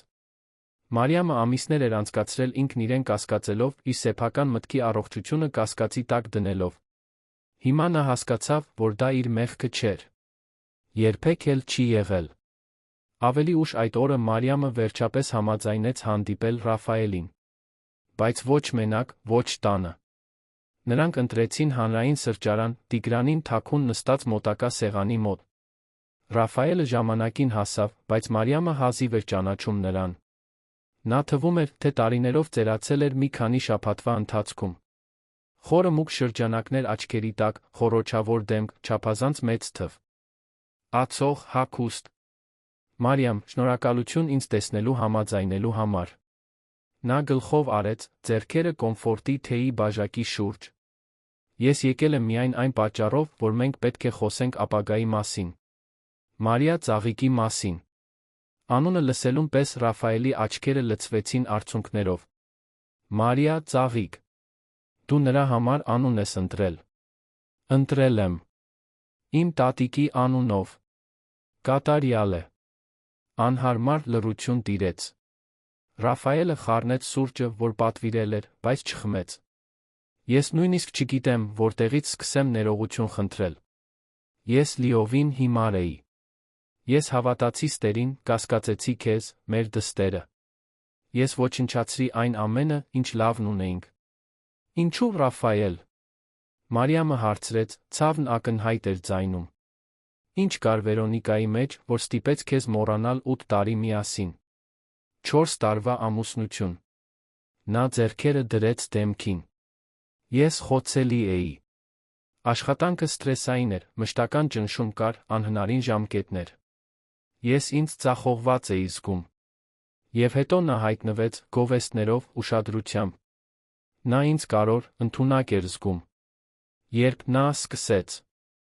կասկածներ սերմանել քո մասին, ես չէի ուզում հավատալ։ Բայց նա այնքան համոզիչ էր։ Եվ որքան շատ էի խմում, այնքան հեշտ էր հավատալ։ Դու մեր գործընկերությունը փոխարինեցիր ալկոհոլով, օտարի ստերով։ Ես գիտեմ։ Եվ ես այդ մեղքը կկրեմ իմ կյանքի մնացած մասում։ Մարիամը մի կում թեյ խմեց, իր մտքերը կարգի բերելով։ Ես ամիսներ անցկացրի ինքս ինձ հարցեր տալով։ Կարծելով, որ խելագար եմ։ Դու ստիպեցիր ինձ կասկածել իմ սեփական իրականությանը, Ռաֆայել։ Դա ինձ ցավ պատճառեց այնպես, որ դու նույնիսկ չես պատկերացնում։ Ես թերապիա կանեմ։ Արդեն պայմանավորվել եմ հոգեբանի հետ։ Ես լիովին կդադարեմ խմել։ Ես կանեմ այն ամենը, ինչ անհրաժեշտ է, որպեսզի դառնամ այն մարդը, ում դու Մարիա ծաղիկն արժանի եք։ Դա այդքան պարզ չէ։ Ես գիտեմ։ Բայց ես պատրաստ եմ աշխատել դրա համար։ Որքան ժամանակ էլ անհրաժեշտ լինի։ Մարիամը նայեց այդ մարդուն, ով երբե եղել էր իր մեծ սերը։ Նրա մի մասը ցանկանում էր հավատալ, ցանկանում էր ներել, ցանկանում էր վերակառուցել։ Բայց մյուս մասը, ավելի իմաստուն զգույշ, գիտեր, որ որոշ կոտրված բաներ չենք կարող պարզապես նորից սոսնձվել։ Ես կմտածեմ այդ մասին։ Բայց առայժմ ինձ տարածք է պետք։ Ինձ պետք է կենտրոնանալ ինձ վրա Մարիա ծաղիկի վրա։ Երբ նա ծնվի, մենք կխոսենք խնամակալության, այցելությունների, այս ամենի մասին։ Արդար է։ Լիովին արդար է։ Կարող եմ գոնե ուղեկցել բժշկական խորհրդատվություններին։ Տեսնել ուլտրաձայնային հետազոտությունը։ Մարիամը տատանվեց, բայց հետո հաստատական գլխով արեց։ Կարող ես։ Դու նրա հայրն ես։ Բայց Ռաֆայել, եթե ես որեն նշան նկատեմ, որ դու լուրջ չես վերաբերվում քո վերականգնմանը, ես կկտրեմ այդ մուտքը։ Մարիա ծաղիկն արժանի է ներկա առողջ հոր, ոչ թե մեկին, ով կհիասթափեցնի նրան։ Հասկանում եմ։ Եվ դու ճիշտ ես։ Երբ նրանք դուրս եկան սրճարանից, Ռաֆայելը փորձեց հրաժեշտի գրկախառնություն անել, բայց Մարիամը նրբորեն հեռացավ։ Նա դեռ պատրաստ չէր դրան։ Վերադառնալով բնակարան, նա գտավ իր եղբայրներին լուրեր դիտելիս։ «Ժողովուրդ, նայեք սրան», Արամը կանչեց։ Հեռուստացույցով Վերոնիկայի մասին ռեպորտաժ էր ցուցադրվում։ Լրագրողը շինարարական ընկերության շենքի դիմաց էր։ Վերոնիկա Սալ։ Եսը, որը հայտնի է որպես ամուսնությունների խաբեբա, հաջորդ շաբաթ կունենա իր նախնական դատական նիստը։ Աղբյուրները բացահայտում են, որ բացի հայտնի 4 դեպքերից, այլ զոհերս հայտնվում են։ Գործը ցնցելը երկիրը կարևոր քննարկումներ է առաջացրել հոգեբանական մանիպուլյացիայի էմոցիոնալ բռնության մասին։ Պատկերը փոխվեց Աննայի հետ հարցազրույցի։ Ես ստիպված էի երկար ժամանակ ապրել այս մեղքի հետ։ Բայց երբ իմացա, որ երեխա է ներգրավված, այլս չկարողացա լռել։ Հույս ունեմ, որ իմ ցուցմունքը կօգնի արդարություն հաստատել, կկանխի, որ նա շարունակի դա անել այլ ընտանիքների հետ։ Տիգրանն անջատեց հեռուստացույցը։ Նա դառնում է խորհրդանիշ։ Քո պատմությունը, Մարիամ, օգնում է մարդկանց։ Մարիամը նստեց բազմոցին, էմոցիոնալ առումով հյուծված։ Ես պարզապես ուզում էի խաղաղ ապրել իմ ընտանիքի հետ։ Եվ հիմա նայեք սրան։ Բայց դու փոփոխություն ես մտցնում, Արմենը պնդեց։ Քանի՞։ Կին է անցնում նմանատիպ իրավիճակներով հենց հիմա, կարծելով, որ խելագար են, որ մեղավոր են։ Քո քաջությունը ձայն տվեց նրանց։ Հետագա օրերին Մարիամը սկսեց հաղորդագրություններ ստանալ կանանցից, ում նա երբեք չէր ճանաչել։ Մանիպուլյացիայի պատմություններ, երրորդ անձանց կողմից կործանված ամուսնություններ, գազլայթինգ, էմոցիոնալ բռնություն։ Ոմանք խորհուրդ էին խնդրում։ Մյուսները պարզապես ցանկանում էին շնորհակալություն հայտնել, որ նա համարձակություն ուներ բացահայտվելու։ Մի հաղորդագրություն հատկապես խորը դիպավ նրան։ Դա 23 տարեկան Նարինե անունով երիտասարդ կնոջից էր։ Մարիամ, շնորհակալություն ցույց տալու համար, որ մենք կարող ենք պայքարել ստի դեմ։ Իմ ընկերը մանիպուլյացիայի էր ենթարկվում իր նախկին ընկերուհու կողմից, իմ մասին նույն բաներն ասելով։ Երբ ես տեսա ձեր պատմությունը, համարձակություն ունեցա հետաքննելու, հայտնաբերեցի, որ նա անում էր հենց այն, ինչ Վերոնիկան արեց ձեզ հետ։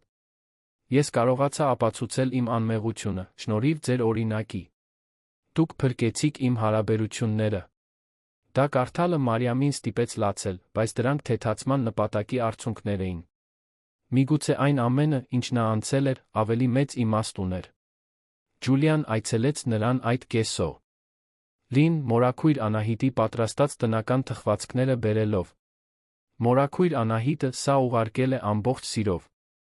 Ասաց, որ դու պետք է մի փոքր գիրանաս, շատ նիհար ես։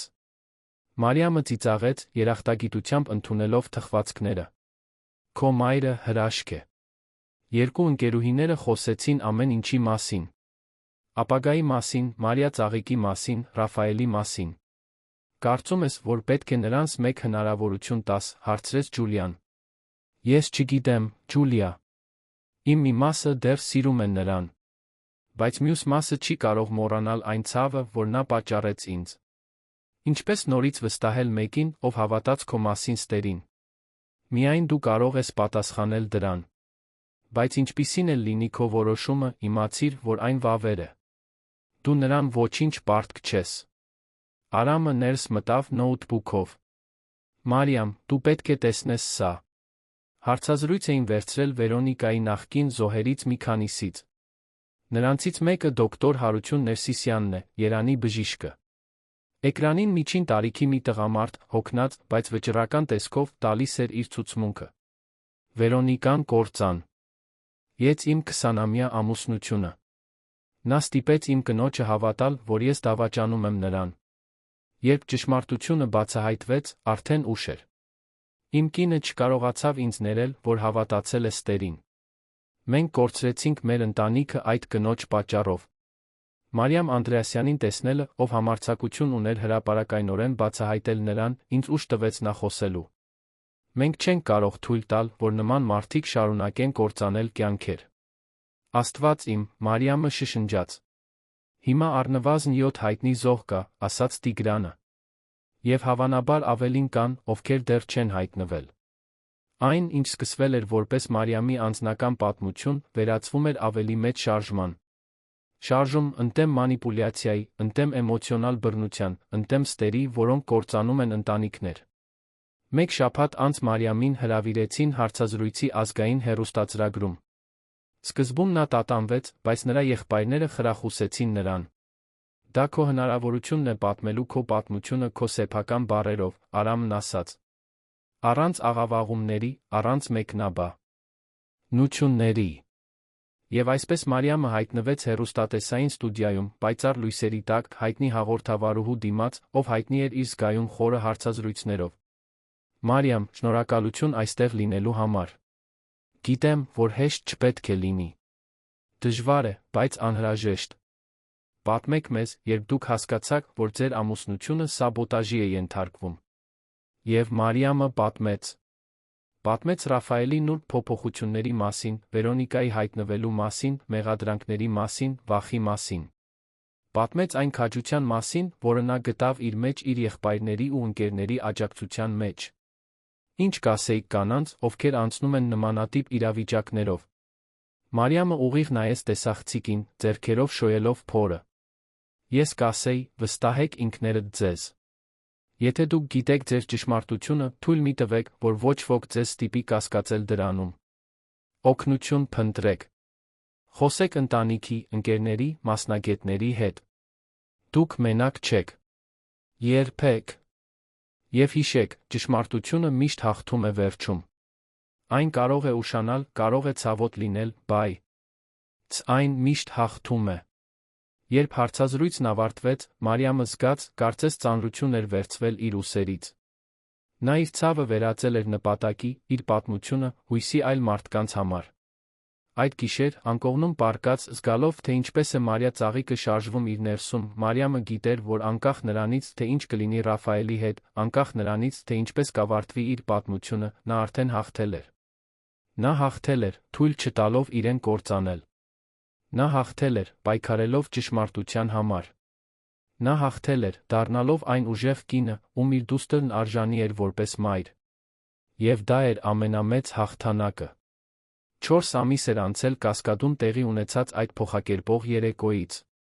Մարիամն այժմ իր հղիության 9-րդ ամսում էր, փորը մեծ էր, ոտքերը այտուցված, բայց սիրտը շատ ավելի թեթ, քան երկար ժամանակ։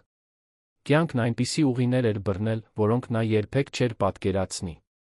Վերոնիկան դատապարտվեց 5 տարվա ազատազրկման, փաստաթղթերի կեղծման խարդախության բազմաթիվ հանցագործությունների համար։ Դատավարության ընթացքում 3 զոհ-հայ տնվեցին, ամրապնդելով նրա դեմ գործը։ Աննան այլընտրանքային պատիժ ստացավ, արդարադատության հետ համագործակցելու համար այժմ աշխատում էր մի հասարակական կազմակերպությունում, որն օգնում էր էմոցիոնալ բռնության զոհերին։ Ռաֆայելը կատարեց իր խոստումը։ Նա լիովին դադարեց խմել, շաբաթական 3 անգամ թերապիա էր անում, ներկա էր լինում Մարիամի բոլոր բժշկական խորհրդատվություններին։ Նրանք նորից միասին չէին ապրում, բայց աստիճանաբար վերակառուցում էին որոշակի հարաբերություններ, հիմնված փոխադարձ հարգանքի դստեր նկատմամբ ընդհանուր սիրո վրա, ով պատրաստ էր ծնվելու։ Դու վստահ ես, որ ուզում ես, որ ես լինեմ ծննդատան սենյակում, Ռաֆայելը հարցրեց խորհրդատվություններից մեկի ժամանակ։ Մարիամը մի պահ մտածեց, նախքան պատասխանելը։ Այո։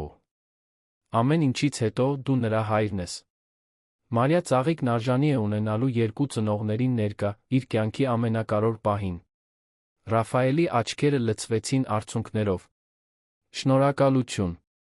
Խոստանում եմ, որ կլինեմ այն հայրը, ում նա արժանի է։ Տիգրանը վերադարձել էր Գյումրի, բայց ամեն օր զանգահ արում էր։ Արմենը վերադարձել էր Լոռի, բայց արդեն տոմսեր էր գնել վերադառնալու համար, հենց որ Մարիամը ծննդաբեր էր։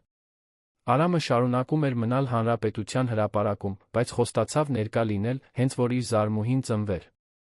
Ջուլիան ընտրվել էր Մարիա ծաղիկի կնքամայրը, մի պատիվ, որը նա ընդունեց հուզմունքից լացելով։ Ես կփչացնեմ այս աղջկան, նա ասաց արցունքների միջից։ Նա կլինի աշխարհի ամենասիրելի զարմուհին։ Մարիամը դարձել էր կարևոր ձայն էմոցիոնալ բռնության մանիպուլյացիայի դեմ պայքարում։ Նա շաբաթական հրավերներ էր ստանում դասախոսությունների, հարցազրույցների, միջոցառումների համար։ Նա ստեղծեց սոցիալական ցանցերում մի էջ, որտեղ կիսվում էր իր պատմությամբ, աջակցություն էր առաջարկում նմանատիպ իրավիճակներում գտնվող այլ կանանց։ Էջն արդեն ուներ ավելի քան 200,000 հետորդ։ Մի գիշեր, երբ նա կարգի էր բերում Մարիա ծաղիկի համար պատրաստվող սենյակը, Մարիամը անհայտ համարից հաղորդագրություն ստացավ։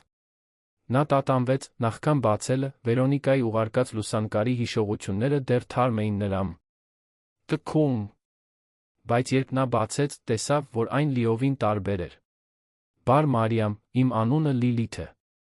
Ես դոկտոր Հարությունի նախկին կինն եմ, Վերոնիկայի զոհերից մեկը։ Ես դիտեցի ձեր հարցազրույցը, կցանկանայի շնորհակալություն հայտնել ձեզ։ Ձեր վկայությունը օգնեց ինձ մարսել այն, ինչ տեղի ունեցավ իմ ամուսնության հետ։ Ես հիմա թերապիա եմ անում, հասկանում եմ, որ մեղքը իմը չէր, ոչ էլ Հարությունինը։ Դա նրանինն էր։ Շնորհակալություն ձեր քաջության համար։ Մարիամը պատասխանեց տաք սրտով։ Յուրաքանչյուր նման հաղորդագրություն նրան ցույց էր տալիս, որ իր ցավը իզուր չէր եղել, որ ինչ-որ լավ բան էր ծնվում այդ ամբողջ մթությունից։ Մի շաբաթ առավոտյան ծննդաբերության նախատեսված ամսաթվից ուղիղ մեկ շաբաթ առաջ Մարիամն արթնացավ թույլ կծկումներից։ Տիգրանը, ով վերադարձել էր նրա մոտ մնալու վերջին շաբաթներին, անմիջապես զգոնության ռեժիմ մտավ։ Ժամանակն է։ Պետք է զանգահարեմ Արմենին։ Արամը պատրաստ է։ Հանգիստ, Տիգրան։ Դրանք պարզապես մարզական կծկումներ են։ Դեռ մեկ շաբաթ կա։ Բայց կծկումները չդադարեցին։ Օրվա ընթացքում դրանք ավելի ուժեղ, ավելի հաճախակի էին դառնում։ Երբ Ջուլիան եկավ այցելելու նրան, հասկացավ, թե ինչ է կատարվում, նա կասկած չունեցավ։ Մարիամ, մենք պետք է գնանք հիվանդանոց։ Հիմա։ Հիվանդանոցի ճանապարհին Մարիամը զանգահարեց Ռաֆայելին։ Նրա ձայնը հանգիստ էր, բայց նա կարող էր զգալ հույզը դրա հետում։ Ռաֆայել, ժամանակն է։ Մարիա ծաղիկը գալիս է։ Ես գնում եմ։ Արդեն տնից դուրս եմ գալիս։ Հիվանդանոցում, որտեղ Մարիամն աշխատում էր, նրա գործընկերները նրան դիմավորեցին ոգորությամբ, սիրով։ Դոկտոր Սուսաննա Մանուկյանը, մանկաբարձը, ով ուղեկցել էր նրա ողջ հղիության ընթացքում, հերթապահության վրա էր։ Վերջապես մեծ օրը եկավ։ Մենք կհանդիպենք հայտնի Մարիա ծաղիկին։ Հետագա ժամերը լարված էին։ Կծկումներն ավելի ուժեղ էին դառնում, ավելի մոտ։ Տիգրանը բռնել էր Մարիամի մի ձեռքը, Ջուլիան մյուսը։ Երբ Ռաֆայելը եկավ, նա տատանվեց դռան մոտ։ Կարող ես ներս մտնել, Մարիամն ասաց կծկումների մեջ։ Դու պետք է այստեղ լինես։ Ծննդաբերությունը դեց 8 ժամ։ 8 ժամ ցավի, վախի, բայց նա սպասումի սիրո։ Ռաֆայելը ներկա մնաց ամբո խճ ժամանակ, ջուր բերելով, նրա ձեռքը բռնելով, երբ թույլատրվում էր, քաջալերող բառեր շշնջալով։ Դու շատ լավ ես անում, Մարիամ։ Մեր դուստրը գրեթե այստեղ է։ Եվ այնուհետ շաբաթ երեկոյան ժամը 11:43-ին, Երանում անձրոտ օրվա ժամանակ, Մարիա Ծաղիկ Անդրեասյան Սարգսյանը եկավ աշխարհ։ Նրա ուժեղ առողջ լացը լցրեց սենյակը, Մարիամը զգաց սիրո պայթյուն, որը նա երբեք չէր զգացել։ Նա կատարյալ է, դոկտոր Սուսաննա Մանուկյանն ասաց, երեխային դնելով Մարիամի կրծքին։ 3 կիլոգրամ 200 գրամ կատարելություն։ Մարիամը նայեց այդ կարմրած դեմքին, փակ աչքերին, մանլիկ մատներին։ Իր դուստրը։ Իր փոքրիկ մարտիկը, ով այդքան բան էր անցել իր հետ դեռ ծնվելուց առաջ։ Բար, իմ սեր։ Ես քո մայրն եմ։ Եվ դու ամենագեղեցիկ բանն ես, որ ես երբեք տեսել եմ իմ կյանքում։ Ռաֆայելը բացահայտ լացում էր, նուրբ դիպչելով մուգ մազերով ծածկված փոքրիկ գլխին։ Նա գեղեցիկ է։ Կատարյալ։ Հենց քեզ պես։ Հետագա օրերին Մարիամի հիվանդանոցային սենյակը դարձավ հանդիպման վայր։ Արմենը լոռիից եկավ, իր զարմուհու համար բերելով բնիկ։ Արհեստագործական տիկնիկ։ Արամը հանրապետության հրապարակից եկավ, արդեն գնաց խաղալիքների ցուցակով։ Ջուլիան չէր հեռանում Մարիամի կողքից, օգնելով նրան կրծքով կերակրել, տակտիրներ փոխել, պարզապես ներկա լինելով։ Ռաֆայելն ամեն օր այցելում էր, միշտ հարգալից, միշտ երախտապարտ, որ կարող էր մոտ լինել իր դստերին։ Մի կեսօր, երբ նրանք մենակ էին սենյակում, Մարիա Ծաղիկը քնած էր Մարիամի ծնկներին, նա վերջապես բանավոր արտահայտեց այն, ինչ զգում էր։ Ես գիտեմ, որ հավանաբար երբեք չեմ կարողանա քեզ վերականգնել։ Եվ գիտեմ, որ արժանի չեմ։ Բայց ուզում եմ, որ իմանաս, որ հավերժ երախտապարտ եմ քեզ, որ դու ինձ հնարավորություն տվեցիր լինել Մարիա ծաղիկի հայրը, որ դու ինձ լիովին չկտրեցիր նրա կյանքից։ Մարիամը նայեց նրան, իսկապես նայեց, տեսավ մի մարդու, ով տարբեր էր այն մեկից, ով անարդարացիորեն մեղադրել էր նրան ամիսներ առաջ։ Նա տեսավ մի կոտրված, խոնարհ մարդու, ով անկեղծորեն փորձում էր փոխվել։ Ես դեռ սիրում եմ քեզ, Ռաֆայել։ Նա խոստովանեց, զարմացնելով ինքն իրեն ազնվությամբ։ Բայց սերը բավարար չէ։ Պետք է լինի վստահու։ Թյուն, հարգանք, գործընկերություն։ Եվ դա մենք կորցրեցինք։ Կարող ենք վերակառուցել։ Ժամանակի ընթացքում։ Մարիամը շոյեց Մարիա ծաղիկի գլխիկը։ Չգիտեմ։ Միգուցե։ Բայց հիմա իմ միակ կենտրոնացումը նա է։ Եվ ինձ բուժելը։ Մնացածը, եթե կատարվի, պետք է լինի ճիշտ ժամանակին։ Հասկանում եմ։ Եվ ես այստեղ կլինեմ։ Սպասելով։ Ամեն օր ապացուցելով, որ փոխվել եմ։ 2 շաբաթ անց Մարիամին դուրս գրեցին հիվանդանոցից, նա գնաց տուն։ Բնակարանը փոխվել էր։ Տիգրանն ու Արմենը հավաքել էին Մարիա ծաղիկի սենյակը, այն ամենով, ինչ կարող էր պետք լինել երեխային։ Մահճակալ, պահարան, երաժշտական մոբիլ, տակտիրների հագուստի կույտեր։ Դուք հիանալի եք, Մարիամն ասաց, հուզված։ Փոքրիկ արքայադուստրն արժանի է լավագույնին, Արմենը պատասխանեց ժպիտով։ Մայրության առաջին ամիսները դժվար էին։ Անքուն գիշերներ, անորոշություններ, վախեր։ Բայց դրանք նա Մարիամի կյանքի ամենապարգողն էին։ Մարիա ծաղիկի յուրաքանչյուր ժպիտ, յուրաքանչյուր ձեռքբերում, յուրաքանչյուր պահ թանկ էր։ Ռաֆայելը հավատարիմ մնաց իր խոսքին։ Նա պարբերաբար այցելում էր։ Միշտ նվերներով դստեր համար, միշտ հարգալից Մարիամի նկատմամբ։ Աստիճանաբար նրանք գտան մի ռիթմ, որն աշխատում էր։ Նրանք այլս զույգ չէին, միգուցե երբեք էլ չէին լինի, բայց նրանք գործընկերներ էին Մարիա ծաղիկին մեծացնելու գործում։ Երեխայի ծնվելուց 6 ամիս անց Մարիամին հրավիրեցին Հանրապետության հրապարակում տեղի ունեցած մի մեծ միջոցառման, ընտանեկան բռնության էմոցիոնալ բռնության վերաբերյալ կոնգրեսի։ Նրանք ուզում էին, որ նա լիներ հիմնական բանախոսներից մեկը։ Չգիտեմ, կարող եմ թողնել Մարիա ծաղիկին, նա խոստովանեց Ջուլիային։ Քո պատմությունը կարող է օգնել հազարավոր կանանց, Մարիամ։ Եվ դու կարող ես տանել Մարիա ծաղիկին։ Ես էլ կգամ, օգնելու համար։ Եվ այսպես Մարիամը հայտնվեց մեծ դահլիճում, 1000-ից ավելի մարդկանցով հանդիսատեսի շարքերում, Մարիա ծաղիկը Ջուլիայի գրկում, առաջին շարքում։ Իմ անունը Մարիամ Անդրեասյան է, նա սկսեց, իր ձայնը կայուն պարզ։ 1 տարի առաջ ես մի կոտրված կին էի, անարդարացիորեն մեղադրված, կասկածելով իմ սեփական մտքի առողջությանը։ Այսօր ես այստեղ եմ, ամբողջական, ուժեղ, իմ գեղեցիկ առողջ դստեր հետ, ձեզ ասելու, որ ճշմարտությունը միշտ հաղթում է։ Նա նորից պատմեց իր պատմությունը։ Բայց այս անգամ դա միայն ցավի մասին չէր։ Դա կայունության, վերակառուցման, հույսի մասին էր։ Երբ նա ավարտեց, հանդիսատեսը ոտքի կանգնեց հուզիչ ծափահարություններով։ Արցունքները հոսում էին Մարիամի դեմքով, բայց դրանք երախտագիտության, իրականացման արցունքներ էին։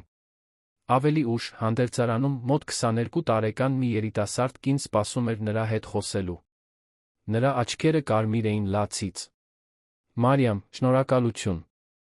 Շնորհակալություն խոսելու համար։ Ես հիմա նմանատիպ բան եմ անցնում։ Իմ ընկերը հավատում է իմ մասին ստերին։ Ես պատրաստ էի հանձնվել։ Բայց ձեզ լսելը ինձ ուժ տվեց պայքարելու։ Մարիամը բռնեց երիտասարդ կնոջ ձեռքերը։ Պայքարիր։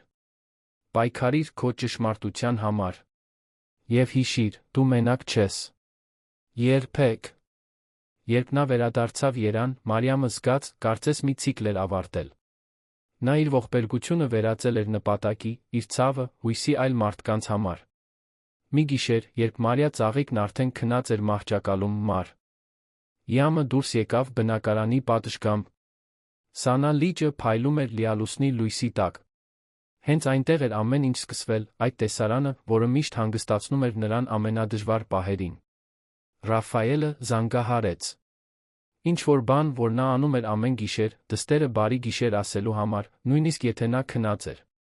Նա արդեն քնած է, Մարիամը տեղեկացրեց։ Լավ է։ Պարզապես ուզում էի իմանալ, լավ եք։ Մենք շատ լավ ենք։ Դադար։ Մարիամ, ես գիտեմ, որ դու ասացիր, որ ժամանակ է պետք։ Եվ ես կհարգեմ դա։ Բայց ուզում էի, որ իմանաս, որ այս ամիսները, որոնք ես անցկացրի ավելի լավը դառնալու համար, ստիպեցին ինձ հասկանալ, թե որքան եմ սիրում քեզ։